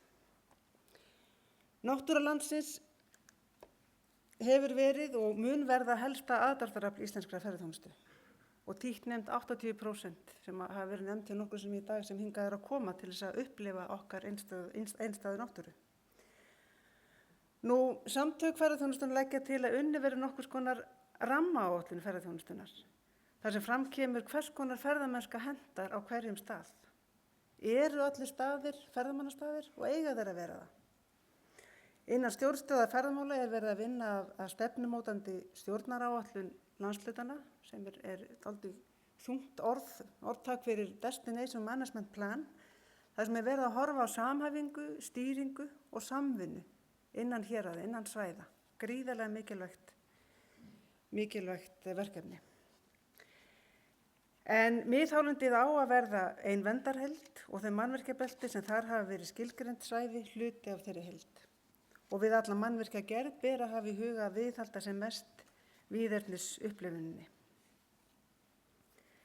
Við höfum ef til vill verið rög að rukka fyrir aðgengi að bílastæðum eða snyrtingum, en að mínum mati er full ástæða til þess að innleiða gjaldtöku fyrir veitta þjónustu og setja leikreglur og vera dálítið stíf. Og verkefni okkar hlýtur að vera að viðhalda náttúrunni og til þess þurfum við að fræða gesti okkar hversu viðkvæm hún er, síbreytileg og jafnvel hættuleg, eins og dæmin hafa sannað undanfarna vikur. Og ég tel jafnframt að við verðum að vera óhrædd að taka upp stýringar fyrir ferðamanna, hvort sem það er á fjölförnum gönguleiðum eins og Laugaveginum eða við Gullfoss og Geysi og Dimmuborgum og fleiri stöðum. Fordæmin eru til víða erlendis að takmarka fjölda göngumanna hverjum degi og taka upp svolítið harkalega stýringar og fleira. Og reynsla af aðgangsstýringum eins og til dæmis í Bláulóni hefur sýnt að aðgerðin eykur bæði ánægju gesta og starfsfólks. Í Dimmuborgum leysa leiðsögumenn sjálfir vandræðin á stórum skipadögum og raða sér inn á þann ágæta stað. Við eigum fjölmargar rannsóknir á þolmörkum ferðamannastaða og nú er komið tími aðgerða. Við erum að taka skarið og setja reglur óhuggað aðgengi og stýringar. Gestir okkar eru sammála að Íslendingar eru gestir í sín þjóð. Og ég hef stundum kallað þetta hard rock hugsunarháttin, love all, serve all. En núna liggur á að fræða og setja reglur umgengni og vernda. Óheftur aðgangur allstaðar gengur varla lengur. Ferðaþjónusta sem stuðlar að sjálfbærri þróun byggir á lágmarksröskun umhverfis sem leið og ferðamönnum gefst kostur á að njóta náttúru landsins. Þarna erum að ræða samspili þriggja grunnþátta, náttúrunnar, ferðamanna og okkar Íslendinga. Og við þurfum að ganga lengra þegar að kemur að sjálfbærri þróun og finna þetta gullna jafnvægi milli þarfa ferðaþjónustunnar, umhverfisins og landsmanna og leyfa þá náttúruna að njóta vafans. Og hugmyndafræðin að þjóðgarði mun kalla á málamiðlanir. Og spurningin er hvort við getum náð sátt vegaframkvæmdir með því að skoða svokallaða ferðamannavegi sem liggja eftir landslæginu og fylgja eins og kostur er skipulögðu og þegar orðnu vegstæði. Vegir sem hvetja ekki til hraðaksturs eða aukinnar umferðar en dreifa betur álagi. Sama gildir dreifikerfi raforkunnar. Og við vitum að það þarf að efla núverandi flutningskerfi raforku eins og aðra innviði snerta og bæta búsetu og lífsskilyrði hér á landi. Og það er ekki síður mikilvægt fyrir ferðaþjónustuna að geta treyst á orkuflutningum all land, rétt eins og allur almenningur og aðrar atvinnugreinar í landinu gera. Og mikil umræða hefur átt sér stað mismunandi valkosti, bæði hvað varðar leiðir og lagnir undanfarin ár án þess að niðurstaða hafi fengist. En lausnina verðum við að finna. Í mínum huga liggur meginlausnin ekki síst í stóraukinni notkun jarðsprengja og þarna hangir sama verðmat á víðernum eða kostnaður við að koma línu í jörð eða þá að styrkja núverandi byggðalínu sem að hugmyndin miðhálendis þjóðgarð hlýtur að fela í sér. Ferðaþjónustan byggir á náttúru og á mikið undir náttúruvernd og Ísland er ævintýraeyja eins og við vitum öll og sérstaða okkar byggir á þessum staðreyndum. Þessa ímynd landsins verðum við að varðveita því ekki síst þar felast verðmæti ferðaþjónustan til framtíðar og þar með framtíðar verðmæti þjóðarinnar. Og við erum að selja ævintýr á hverjum degi. Ég náði hér í einkunnarorð markaðstofa landshlutana nokkura og það er sleginn tónninn. Þetta eru landshlutarnir sem liggja hálendun að veita aðgengi að því. Á Norðurlandi segjum við kyrrð, orka og töfrar sem okkar einkunnarorð. Og ég hef haldið í fram að þetta er okkar dýrasta djást að halda í þessa stöðu. Á Suðurlandi segja þeir power and purity, Vesturlandi sagaland, Reykjanes an island still being born. Og þetta er kynningarefni okkar, hið opinbera. Þetta viljum við selja og standa undir. Hér birtist metnaðurinn og þessi ímynd sem við viljum gefa og hér eru líka áskoranir að standa við þessi stóru orð. Og það gerist ekki að sjálfu sér. Og ef þetta er varan, þá er þetta líka úrlausnarefni. Og mér langar til að nefna aðra áskorun hér að lokum. Áskorun sem óneitanlega tengist ferðaþjónustunni og umhverfismálum. Hér var í fréttum nýverið að skemmtiferðaskip geti enn ekki tengst við rafmagn þegar þau leggjast að bryggju. Heldur brenni svartolíu. Og við fyrstu sýn eins og þetta var sagt, þá var þetta í rauninni mjög neikvægt að geta ekki veitt skipum þessa þjónustu. Skemmtiferðaskipum fjölgar ár frá ári og siglingar Norðurhöf njóta aukina vinsalda. Og skemmtiferðaskip sem hér er við bryggju í 4 daga brennir 100 tonnum af svartolíu meðan að dvölinni stendur. Það er jafn mikið rafmagn og hvolsvöllur. Og mikið til þess unnið að minnka svartolíubruna og gera Ísland að grænum áfangastað fyrir skemmtiferðaskip, svo sannarlega. Þetta eru dagsferðalangar sem að skipta okkur máli. En hvað þarf að gerast til að öll skip geti komist í rafmagn? Flutningsneti okkar er ekki nægilega sterkt til þess að mæta þessu verkefni eða öðrum og það þarf að fjölga virkjunum til þess að verða grænn áfangastæðir. Annarkvort með fleiri vatnsaflsvirkjunum eða vindmyllulundum. Og hvort viljum við? Hvort vegur meira? Nú aðeins að þjóðgarðshugmyndinni. Ég sat í bæjarstjórn Akureyrar þegar var verið að undirbúa stofnun Vatnavíkursþjóðgarðs og við gáfum umsögnum þá hugmynd og ég man að mér fannst umgjörðin utan stjórnun þjóðgarðsins vera gríðarlega umfangsmikil og oft göntuðust með það að þarna væri af hverju einfalt ef flókið gengur. Enda stórt svæði að ræða, en hins vegar er ég afskaplega ánægð með hvernig til hefur tekist. Það hefur unnið vel að helstu markmiðum að vernda, fræða og njóta og stýra. Og umgjörðin utan þjóðgarð á miðhálendinu er síst einfaldari en að samaskapi myndi það vera að einbeita sér vel að verndun, stýringu og fræðslu á svæðinu. Og mér finnst svo sannarlega mikilvægt að í þessu máli að ná samstöðu allra þessa hugmynd til að þetta veri gert með slagkrafti og af myndarskap. Og þetta verði þjóðarverkefni. Og þetta málþing hér í dag er svo sannarlega mikilvæg varða á þeirri leið. Uppspretta nýsköpunar í afþreyingu og vaxtar íslenska ferðaþjónustu á næsta ári mun liggja á landsbyggðinni og á hálendinu. Þarna liggja tækifæri til byggðaþróunar með nýjum og öflugum hætti. Vöxtur íslenska ferðaþjónustu undanfari misseri er ekki bóla eins og allt og oft hefur verið haldið fram. Ferðaþjónustan er komin til að vera og nú reynir á við göngum öll í takt með heildarhagsmunina að leiðarljósi. Og ég lít þannig á að það er ekki bara verkefni okkar Íslendinga einna að varðveita náttúruna og miðhálendið, heldur þetta verkefni heimsins að vernda okkar samfelldu víðerni. Takk fyrir.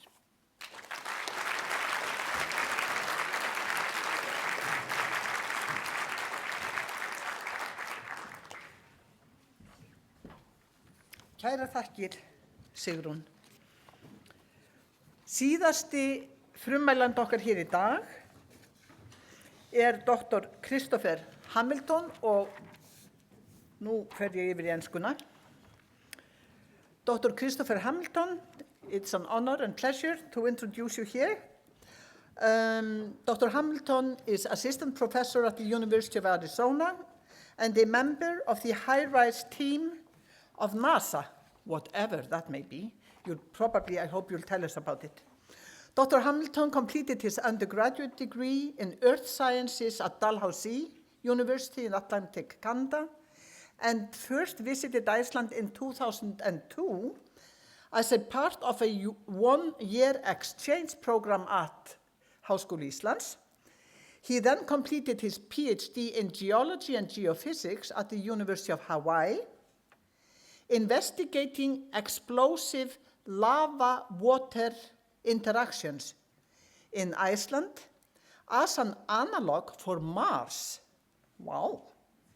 Dr. Hamilton was a postdoctoral fellow at the NASA Goddard Space Flight Center and began as assistant professor at the University of Arizona's Lunar and Planetary Laboratory in 2014.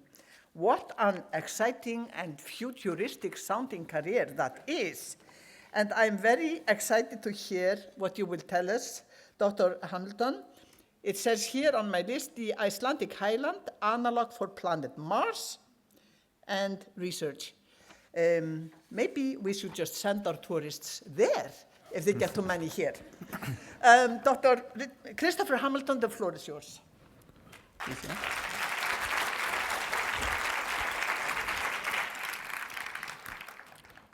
Okay, thank you very much, and good afternoon. And it's certainly a pleasure to be here and to have a chance to be able to talk a little bit about the Highlands. It's an area that changed a lot of aspects of my career trajectory and the way that I see the world. And I wanted to be able to show you some parts of that process and how Iceland and Mars actually share a lot in common. So I'll just make sure that I don't run over time. Okay.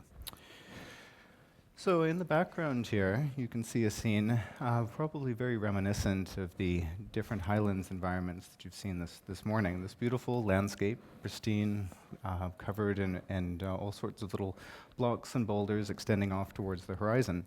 The thing that's actually quite interesting as well, let's see.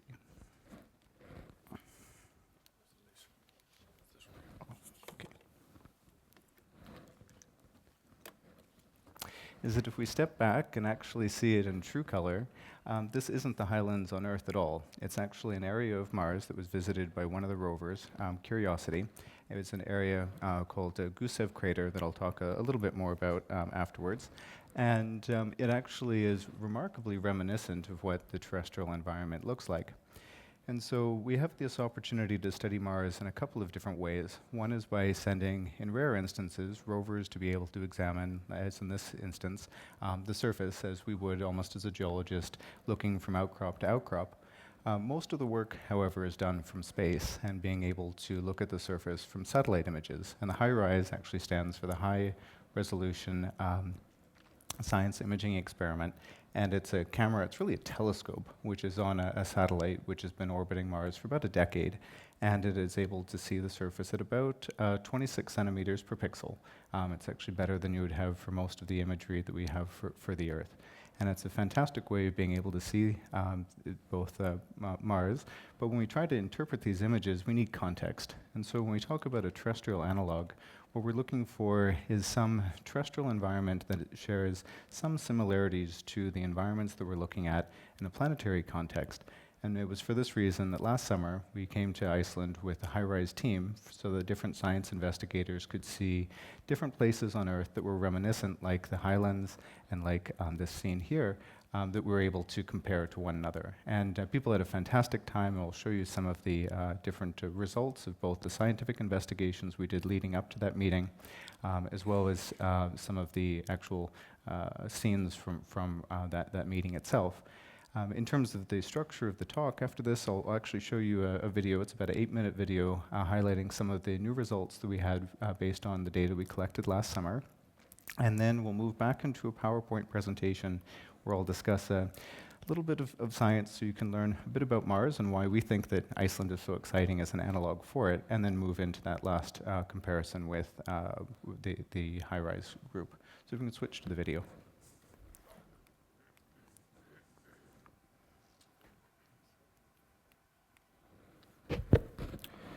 Okay. Do we have a pointer?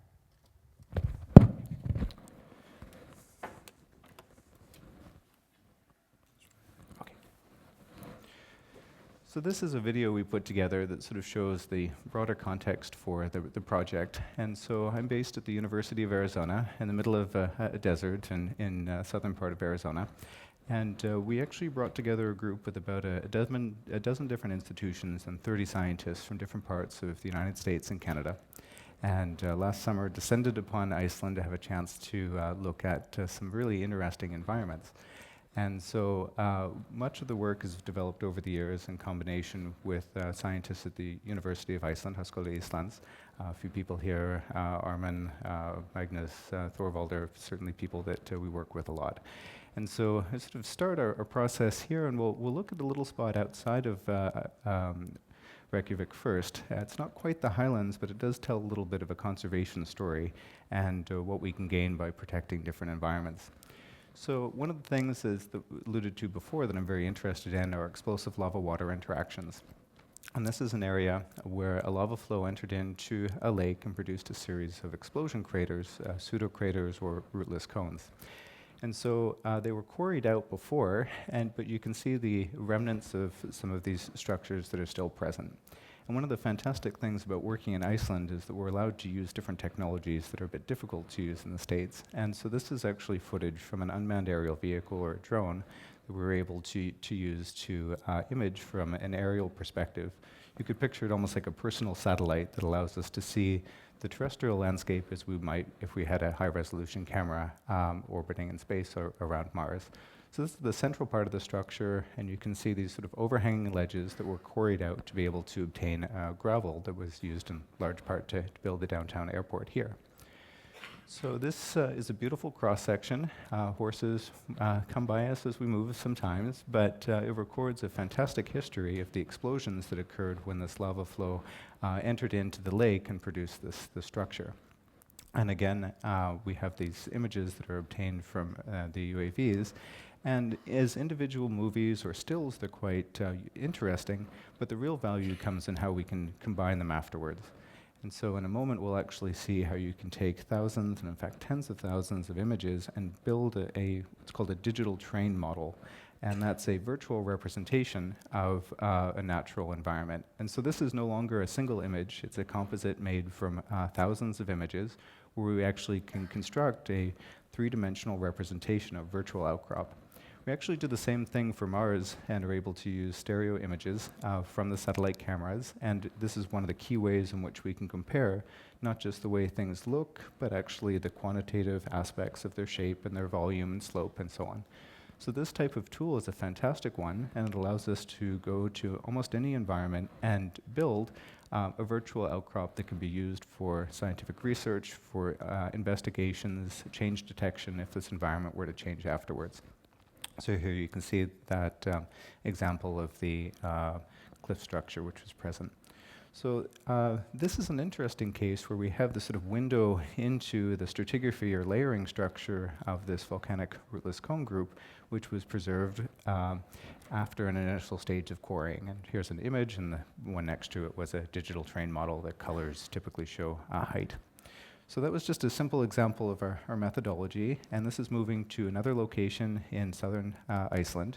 And when we think about the highlands, I think about it very broadly. So Sprengisender, Laki, the Sida district, Askja, these are all parts of that process. So the Laki eruption is remarkable in its magnitude. So at almost 15 cubic kilometers, it's the largest historic flood lava eruption on Earth, and one of the fantastic examples for studying huge lava flows on Mars. Covered in beautiful, pristine moss. There's still a lot that you can actually be able to see. And in fact, it's very similar to Mars with a lot of the topography being subdued by aeolian or sediment cover. So this is looking a little bit at the fissure, again, with our drone. This is flying at about 100 meter elevation. And you can see the main structures that are here. And in a moment, we'll move towards some examples of how, again, this imagery is used to be able to build a virtual model.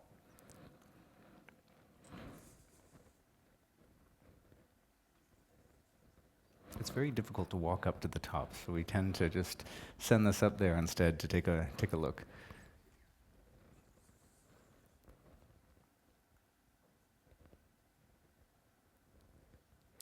So here are some of the individual stills that would come from the UAV. In fact, we're putting together for the park a series of digital train models to help with the boardwalks and walkways that are accessible there, and this can be used in future design as well as the demonstrations of the science that can actually help to be able to make the region more accessible. You can just see on the bottom there the example of the current boardwalk. So here would be an example now of taking hundreds and hundreds of these images and putting them together. And here we have a digital train model. The colors, generally cool colors are low elevation, warm colors are high elevation. And so it's not just a picture, it's actually a three-dimensional model, and that's kind of an important part. And the fact that this is an undisturbed landscape, there are no people that are moving through it, there are no structures that are present, it's really a wonderful example of what a natural environment can be captured and used in the future. So move here to another example of the next largest eruption to have occurred in Iceland in terms of the magnitude of the lava. And this occurred just north of Vatnajökull in a nice river basin. This shows the outline of where the flow inundated the course of an old river stream. This is really important. There were no structures that were there. It inundated a natural river stream. So here is just sort of jumping to one of our three-dimensional representations of part of this flow. It's very unique in terms of the structures that we see, and in fact it's more Mars-like than almost any of the other flows that I've seen anywhere on Earth. And the fact that it's vegetation-free was in place without any interactions with other obstacles, any roads, any other structures, really just nature working in an undisturbed fashion makes it a fantastic analog. And so there are also a series of things that make this particular environment extremely exciting from the perspective of Mars. So I mentioned the lava entered into a river course. Well, on Mars there's actually lots of water. It just doesn't occur in the form that we usually think of it. It's always in the form of ice. But when you have a hot source like a lava flow pouring over a permafrost, you can actually help to mobilize that water and generate a hydrothermal field. It doesn't necessarily last that long. It might be thousands of years, but it has this fantastic opportunity to create warm water that can host all sorts of different types of living things. And so at the northern part of the flow, you can see where the lava is inundated part of this old riverway. You have these, this braided stream system that's coming out from the front, and each one of those are actually quite warm. Some of them range from being sort of regular temperature, and some of them up to 50 degrees Celsius, and some are about 40, which is perfect for taking a bath. The other thing that's great is that these areas that you can see with a little bit of green are actually blooming with life. This is an area that otherwise appeared rather austere, rather desolate, but all you needed to do was add a little bit of hot water into the area and you had these blooms of life that was taking place. So it's a really exciting environment to be able to study, not just for understanding this unique terrestrial ecology, but also for potential astrobiological applications. What if lava poured over ice or other water on Mars and was able to create a similar thing? Would we see all of a sudden that highlands bloom in the same way that the terrestrial one has? So this is a really interesting environment to be able to study. I really love Loki, but Holuhraun in its pristine state gives you this wonderful view into what Mars would actually look like. And as we'll see later on in the talk, a lot of the flows we look at on Mars are much older, but they just aren't eroded very quickly. So these young, fresh examples turn out to be extremely good analogs. Okay, so that is just looping, so if we can go back to the regular talk. We'll jump to Mars just for a moment here, and then back to Iceland at the end of the talk. And in general, when we think about Mars, I'm sure what comes to mind for other people, I think of volcanoes. So this is an example of the solar system's largest volcano. This is Olympus Mons. It's almost 26 kilometers in height. It's absolutely enormous. It would be taller than Everest from the seafloor to the top. And that's sort of represented here. And it extends out with these giant lava flow fields in this region of Mars called Tharsis.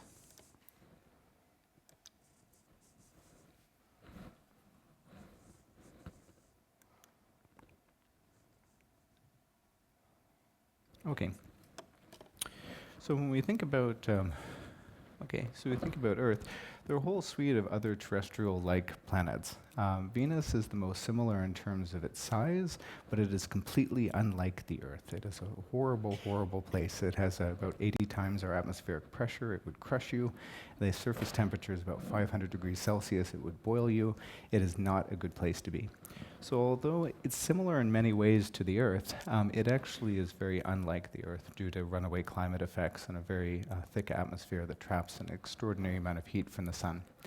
So although it's quite a bit smaller than the Earth, Mars ends up being our closest neighbor in the solar system in terms of being a dynamic world with hydrological activity, with surface processes that are very similar to the types of things we see on Earth. And then there are a range of other satellites in the solar system, Ganymede, Titan, Mercury, Callisto, Io, the Moon, Europa, Triton, Pluto. These are other worlds that exhibit different styles of volcanic activity and different terrestrial-like processes. Titan is a story unto itself. Its pressure is actually very similar to what we would have on the Earth, but the whole world is locked into this crazy methane world where methane actually behaves as liquid water does on Earth. So these are actually quite a bit different from the Earth, but it kind of gives you an idea of the spectrum of places where we do see evidence of volcanic activity. So just sort of give you an idea of the types of tools that are available. This is an example of a radar image for the volcanic landscapes on Venus. These are some other examples of large volcanoes on Mars. And here are some examples of the enormous lava flows that cover the northern plains region of Mercury. And if we try to put this into a context of what types of processes are controlling styles of volcanic activity, it's important to kind of take a step back and think about what this process represents. And really, it all comes down to heat in the interior of a planet needs to escape somehow. And one possibility is to have that heat escape through volcanic activity. And if you go far enough back in the history of the Earth and the Moon and most of the bodies I showed you on the previous slide, most of them lost their heat through volcanic processes early in their history, but as they began to develop a lid on the surface that limited the amount of heat that could escape through a volcanism, you sort of moved away from this point. And most of the bodies moved out towards this conductive limitations, this lid that sits there on the top and doesn't do anything except insulate the interior. The Earth was a little bit of an exception in that we developed plate tectonics relatively early on, and so plate recycling and this sort of convection system that was able to create and destroy plates actually became a very effective heat loss mechanism.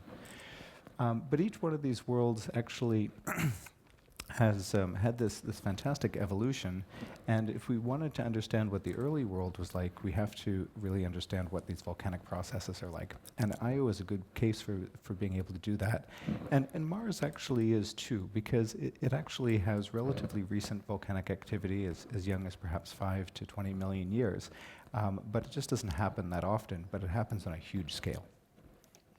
Okay, so to put this into an even broader context, the timeline of the solar system, this actually is a remarkably well-constrained number. It's when our solar system basically went from being a disk and collapsing into a series of smaller planetary bodies.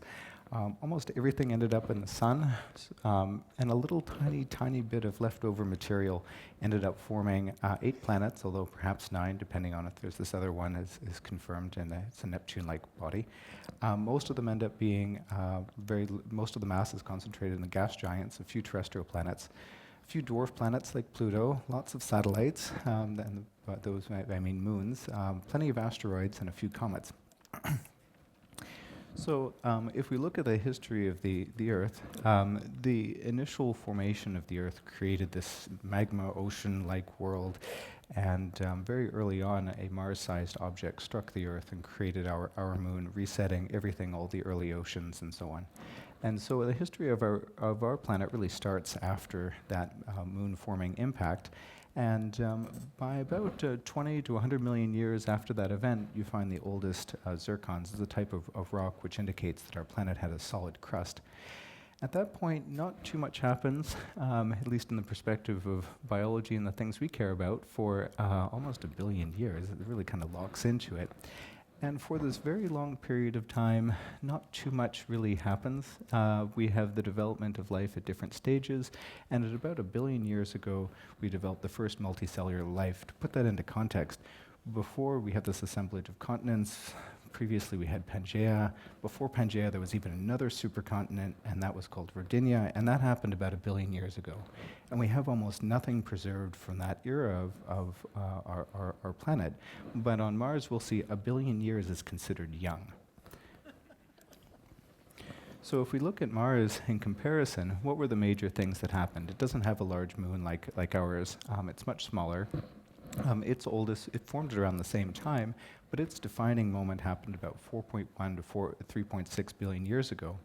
So a dynamo is formed in a planet by having the outer liquid core circulate, and as it begins to circulate, it creates an electric field, and that electric field then generates a magnetic field.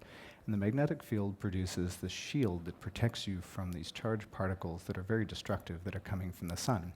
In a terrestrial context, it gives this beautiful aurora as part of that solar wind is funneled into our atmosphere.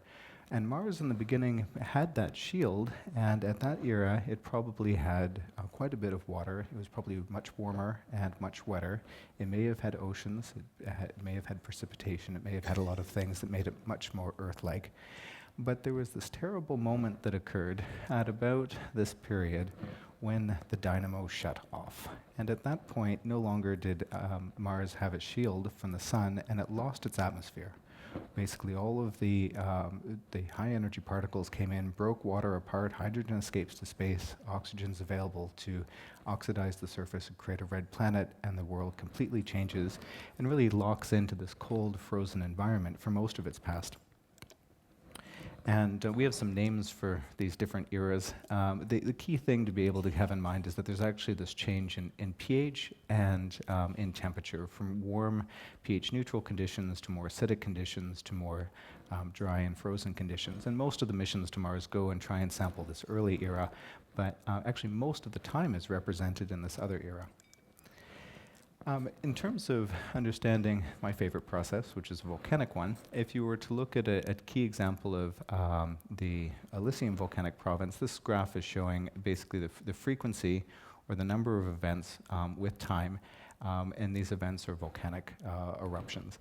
And almost all of the eruptions happen in the earliest period of Mars history, and as you extend out towards present, you get these little tiny blips. And it's those blips that are particularly interesting to me. They're the last gasps of the interior sending magma to the surface. And they don't happen very often, but when they do, you get these enormous flood lava eruptions. And those are really the types of things, when we look at Hollerbrunn and we look at Laki, those are the times of events that we're trying to compare to Mars to understand how its history went from this sort of volcanically rich environment towards this time when you have these infrequent but large magnitude eruptions that are occurring almost to the present day. There's a lot of text on here, but just these are the major distribution of volcanoes on Mars. They concentrate in Tharsis. This is our friend here, Olympus Mons, Elysium. Apollinaris is another volcano, and that initial image I showed from the Spirit rover in Gusev is just south of that. So to give you a sense of scale, this is looking at Elysium in a bit more detail. This is sort of the central volcano, and these individual colors here represent large lava flows. They may be a single flow or a number of eruptions erupted in a very short period of time, but they cover phenomenal areas. The order of like all of the area of Mexico might be covered in a single event. 500,000 square kilometers might be resurfaced. Absolutely extraordinary. And as you move towards the poles at higher latitudes, you end up getting environments that are actually quite rich in water and ice, and this is where you have the potential for these interactions that I think are the best analogs that we have when we look at the highlands for understanding similar processes. So just a couple of little examples. This is a small view of this flow in the northern part.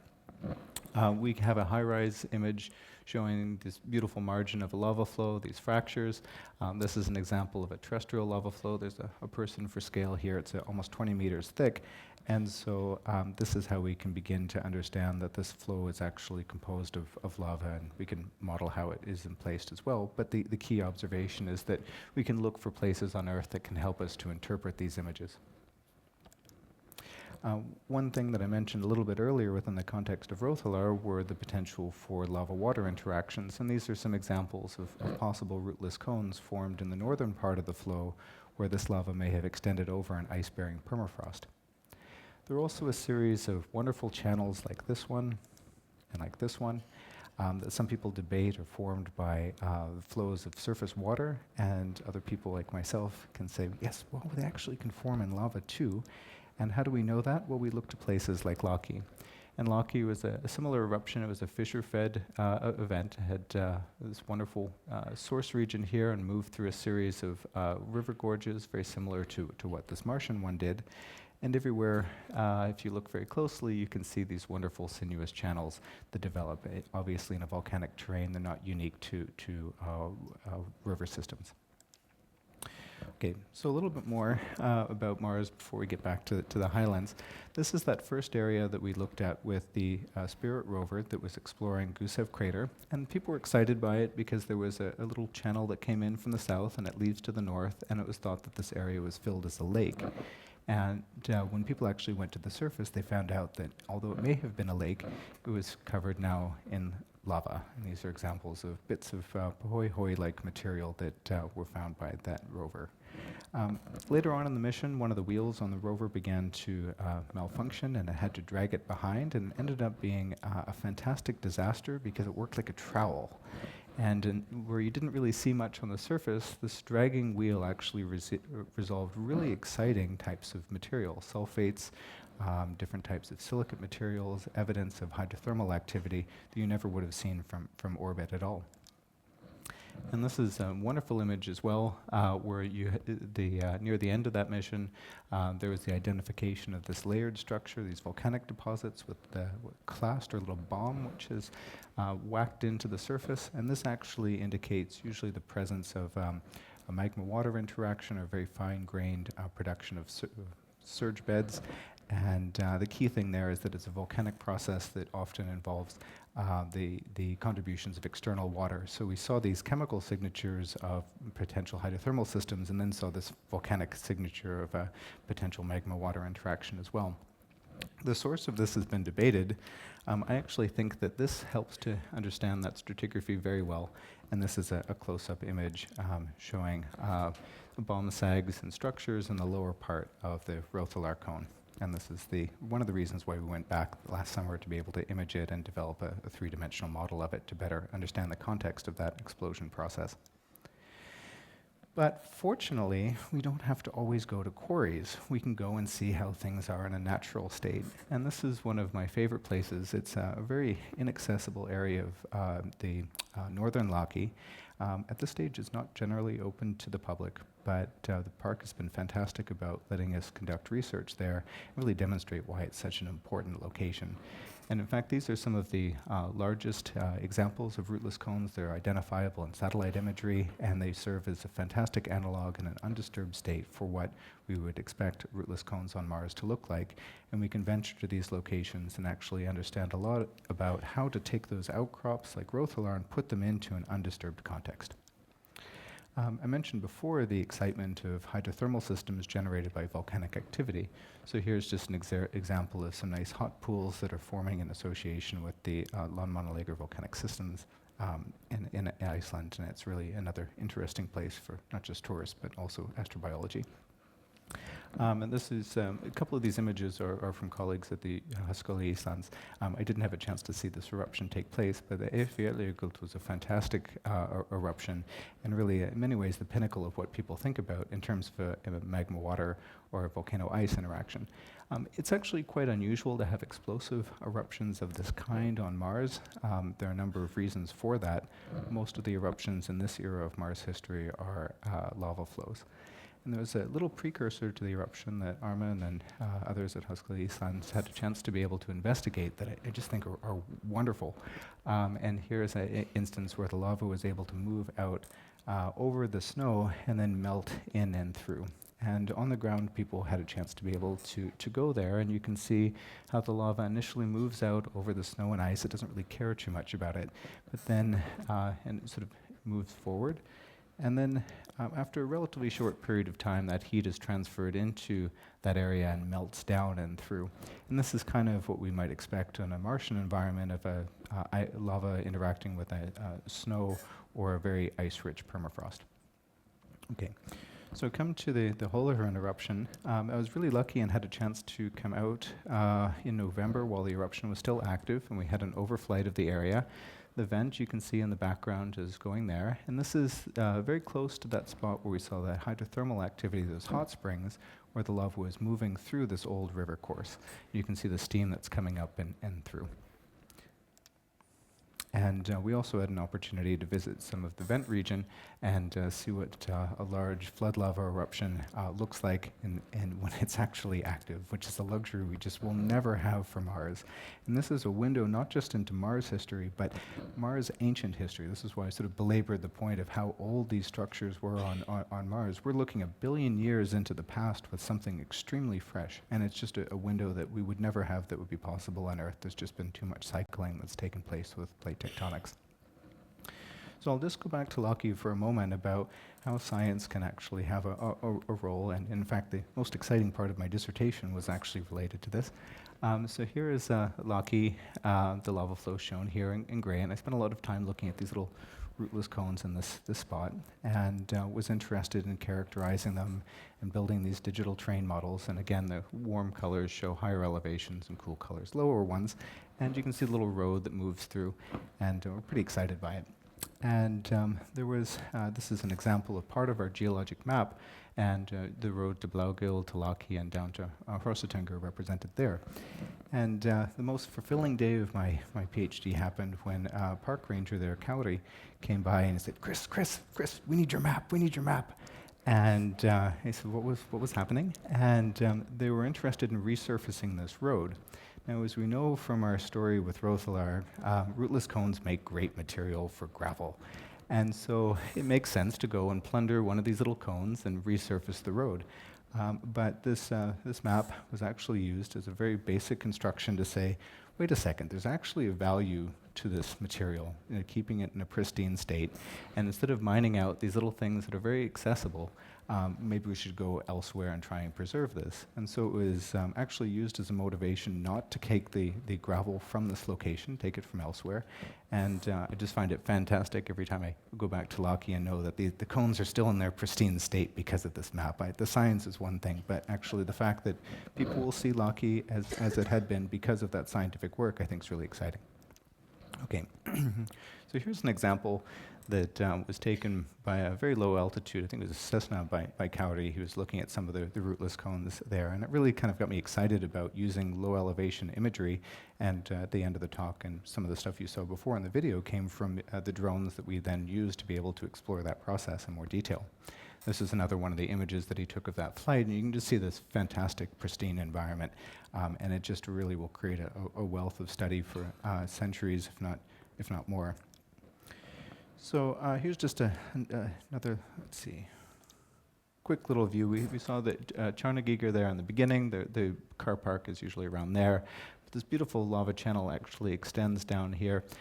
We've actually traced this now out for over 15 kilometers. This is just the beginning of this fantastic lava channel system, and really helps us to be able to interpret what some of these Martian channels are like as well. So I'll just wrap things up, and happy to take lots of questions at the end, by moving back to the high-rise team. So I showed you a couple of examples from near Rothalar and some examples from Lockie, and now we just want to go back to the north and show you a little bit about what that's like. So we actually did 2 different programs. The first program involved a scientific research campaign. This is where that first video showed the different participants coming from different institutions to collect data. As an example, this is our group photo, but it's actually not taken with a regular camera, it's taken with a laser. So it's actually shooting us and then bouncing back with a little laser. And the shadows are actually created by that effect. And so this was our team, and we're staying at Dreki, just outside of Askia. This was our much larger team. This was our high-rise group. We had about 60 researchers from a much larger number of institutions, both in the United States, Canada, and many European countries that were taking part in it. And I had the opportunity to arrange the sort of trip. Where would we go, and how would we look at these different places? And I really wanted to get people to the north. So we had a chance to focus most of our activities in the Mývatn area, with excursions that went down to Askja, to Holyhrun, look at this new fantastic site. But also I wanted to make sure that people had this sort of immersion in Mars on the way there. And so we went, unfortunately we couldn't go through the Sprengisandur route, we had to go through Kjøler. That's a difficult one for me to pronounce. But still people were absolutely delighted and kept hopping out all the time to take group photos. And when we actually got to the north as well, we had a fantastic opportunity to visit, went to Husavik and went to the museum there.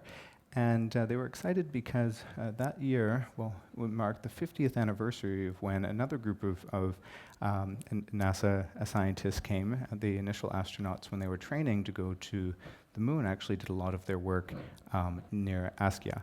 And so we had a chance to see an absolutely beautiful exhibit there. It's a phenomenal museum, and to have some discussions. I think everybody was really excited to see that NASA hasn't forgotten about this, and we're just using different tools and continuing very much to in that vein. So here are some pictures I was able to dig up. There's their group photo, and the Highlands journey was quite an adventure there. This is a little gully just outside of, well, it's in the Askja caldera, and some examples of the astronauts working there. Okay, so here is our journey basically to Mars, and everybody in the vehicle is saying, oh, this is so much like Mars, this is exactly what it's like driving the rover, except there's a road in front of us, which is nice. So it was really, really fantastic, and it really stimulated a lot of fantastic discussion. Our journey too involves quite a few different crossings, and just to give you an idea of getting out there for the research, it's really quite an expedition. There's a fantastic infrastructure which is present, and here's a little tent city, and part of our research group that was there. But where things got really exciting is when we left camp and actually go out into these places and have a chance to get lost, to just go into this environment and begin to see how the volcano formed and to begin to examine its structures. And this is really an opportunity, in this case, for a student to take their journey to Mars. It's the closest we'll really get in our lifetimes. And so here's part of our science team, a number of different tools, a differential GPS, and one of our small little drones that we were using for that. And we actually ended up doing some coordinated measurements. This is some of our, this is our team there, and this was at the same time a number of different groups descended on Iceland last summer, and this was a overflight from a group from Germany. They sent me a picture afterwards, and it's like, hey, we saw you guys, thanks. We wore safety vests, it was very helpful. But trudging over these environments was really quite an interesting experience. And one of the things we were interested in is nobody really knows on Mars or other places how a structure like this changes. And so we actually went in, we used another instrument. This is mentioned before, we had that group photo with the laser. This is what our laser looks like. And so we're able to go into the vent area and image it with this laser scanning system. And we also use the unmanned aerial vehicles. I showed you some of that data before. And we'll go back over a number of different years to see not just how this environment was, but how it actually will change and how that might actually inform our understanding of how different planetary landscapes evolve as well. Now, fortunately, there are not a lot of people that are wandering through this area, so we can attribute the changes that we see to natural processes, not to other people just going around and breaking things. So it's really a luxury to be able to go into these environments and have a chance to capture them for posterity before other people have had a chance to modify them. And all sorts of little tiny delicate structures lost beneath moss and in Laki are well represented in Holyhrun as well. And this was an example mentioned before of in the United States, it's very difficult for us to use, unfortunately, drones for our scientific research, but there's been a tremendous support for us to use these instruments here, and we're learning a phenomenal amount about how we can investigate planetary systems using new technology. And these are some examples of what the images look like. This is now our virtual satellite, where we have changed the orientation and looking down as we might from a satellite looking down onto environments on Mars. It's just absolutely beautiful. It's almost abstract art, but really fantastic.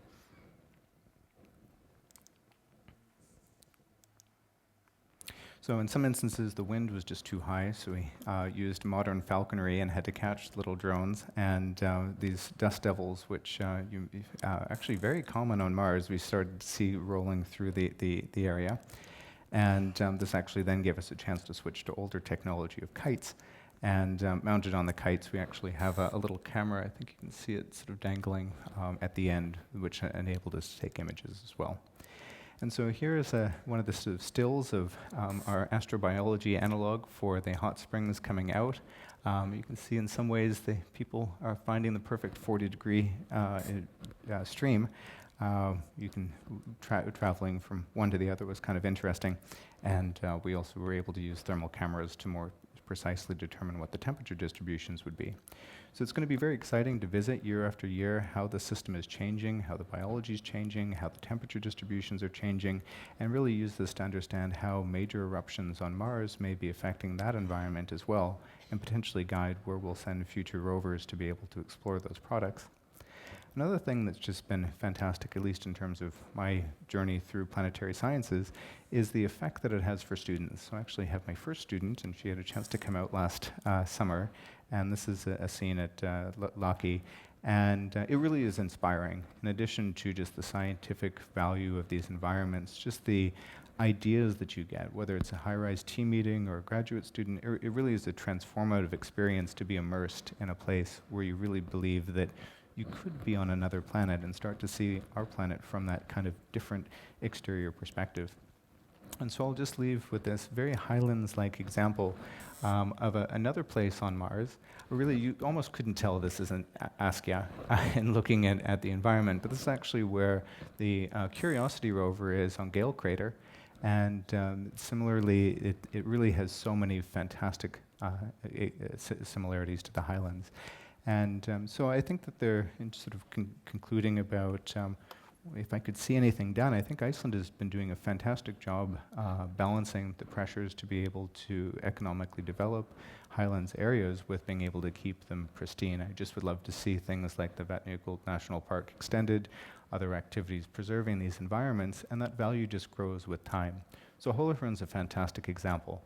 That's a site where we didn't know there was going to be an eruption there, but if a road had been present or power infrastructure or modified hydrology because a dam had been up, you would never have the opportunity to see how this natural event would unfold in an undisturbed fashion. And as I mentioned in the beginning, if you modify a system by being present or putting in a different object, you'll never be able to recover how it would actually work without your presence there. So when we look at places like Mars and try to figure out new landing sites, and people are interested in modeling how wind speeds might affect landing, and we want to be able to test that somewhere, we can do that in a place like the Highlands, but not if there are other structures which are present that would affect those fetches and disturb the environment. So really, I think that the value of being able to protect these landscapes is often unexpected. We don't know, for instance, that a place like Rothalar will provide an example of what a magma-water interaction could work like on Mars until we go there and we see this thing, and it triggers our understanding to go back and look at it in a different way. So I think that there's been a fantastic and sustained movement to try and protect aspects of the Icelandic highlands and environment. I'd just love to be able to see that continued. And also I think that it's fantastic that in Iceland we do have permission and the support to conduct our research in these parks, because it's very easy to say we want to protect it and nobody should go in whatsoever. But part of the rationale for being able to save little places like at Lockheed comes from seeing the value of these places from a scientific perspective in a different way. So I've been very fortunate each of these places that I've been able to go within the parks. And I think that it's very important, if an area is protected, to also make it accessible, because this is how we really learn from that environment. And again, I think there's been a great history of balancing both preservation and also accessibility, and I hope that continues in the future. Okay, thank you very much.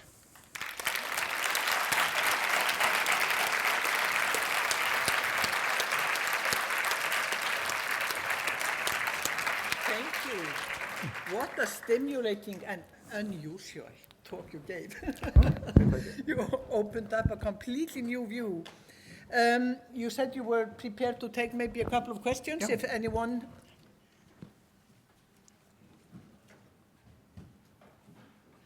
Yes, please. Thank you for your wonderful lecture.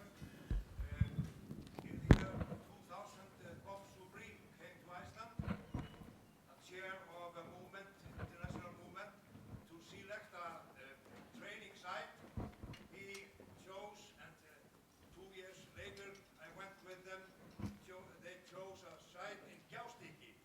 Now Gjástykki is the only place in the world when you can see the American continent go that way and the European continent go that way, and you see pictures and films that shows this in 1984. Now there is a plan to make this an industrial area.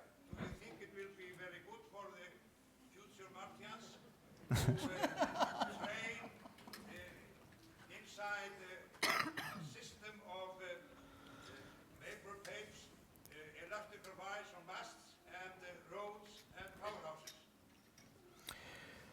Well, there are different competing forces there. If one were to take the perspective of being able to use it as a training site, of course it would be a disaster. But there are many different pressures that operate on a particular place. But I think that those are the types of discussions people have to weigh very seriously, and the different values which are present. There are aesthetic values, there are research values, there are economic values. I think that from the perspective of research, it would be great to keep everything perfectly pristine, but at the same time there are other realistic factors. So I won't comment too much about that one, but an example that people really should be thinking about are the extent to which certain things are developed, made accessible versus not. So I'll give 2 quick examples that might help to answer that question. So Laki at the moment, it would be very easy to pave a road that goes there, and I think that would be a disaster. Actually, keeping it a highlands road and making it relatively inaccessible reduces the pressure which is actually affecting that environment and makes it far more sustainable. A big question that's going to come out in terms of the highlands too is, as power infrastructure develops, do you do it above ground or below ground? And certainly there's this bizarre experience that you have when you see a power line marching its way across this otherwise pristine landscape. It is the most, roads curve, power lines don't, and they're just really bizarre. They have very little regard for the natural landscape. Can those be put underground to be able to minimize their effect? So the cost to be able to do that and the cost of development versus preservation is one that has to happen for each one of these sites, and a lot of factors have to be weighed in. Sometimes that will mean a compromise, and sometimes I think that is very important. So it would be, Iceland has a lot of fantastic places to conduct research. That obviously is a very special one, and it's going to be a very difficult decision to decide what to do with that one specifically. Mike, can I One question, thinking about the economic value, if you look at the whole world, regarding research of extra-planetary reasons, on a scale from 1 to 10, which 1 is not valuable and 10 is highly valuable, how valuable would you assume Icelandic highlands would be for extra-planetary research people in the whole world on this scale from 1 to 10? Okay, no, that's a very good question. The ranking changes with time. So at the moment, there are very few countries that have space exploration programs that can fully utilize the analog nature of areas like the highlands. With time, as we continue to develop, as Robert Zubrin would comment, into a spacefaring species, there's going to be much more pressure to find these rare environments on Earth as more and more countries are actually involved in robotic exploration, eventually human exploration. So I think that at the moment, personal bias aside, the value is high, but it is not at its peak. And that value will always continue to grow as we really look for these pristine environments which become increasingly rare, while at the same time, in the perspective of space exploration, you have more and more people that are involved. As China, India, other countries really move into the spacefaring age, they're also looking for these places as well. So that's there's not a single value, it's one that's on it's increasing.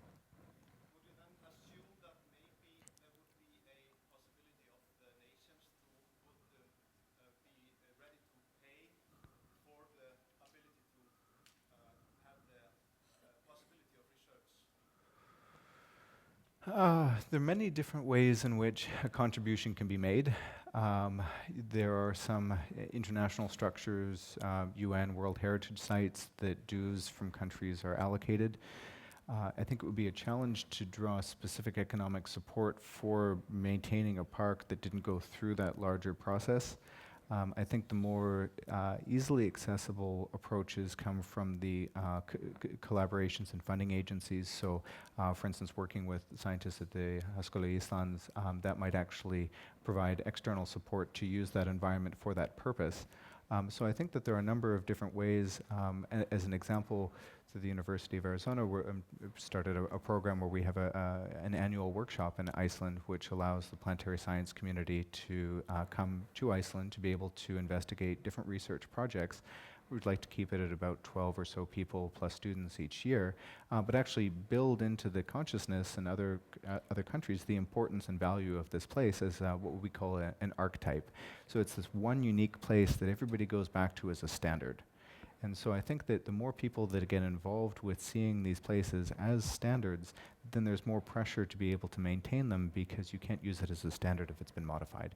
So there's sort of this grassroots approach of let's do the research there to help that support, but in terms of actually collecting dollars for a park, that probably has to come from a very, very large organization that would be a different one from NASA. Any other questions? I will be about for the rest of the time too, so if people do have questions, they can always ask me. Yes?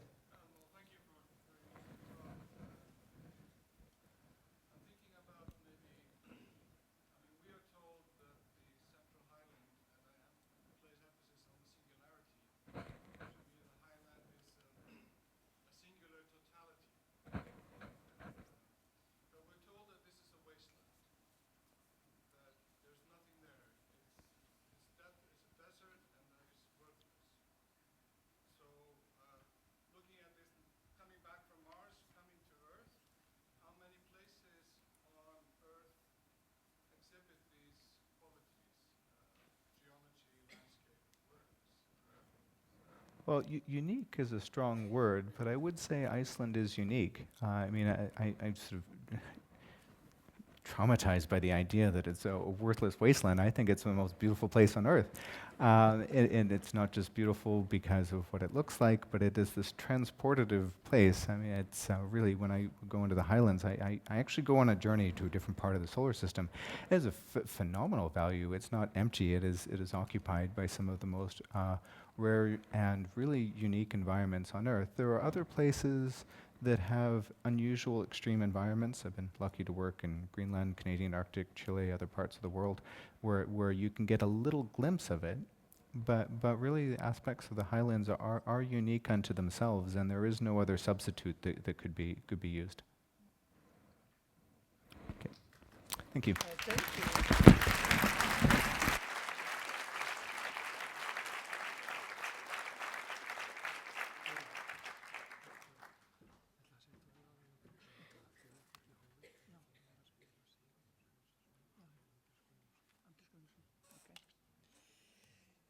Já, ég held að þetta hafi verið ansi vel við eigandi loka orð á deginum í dag.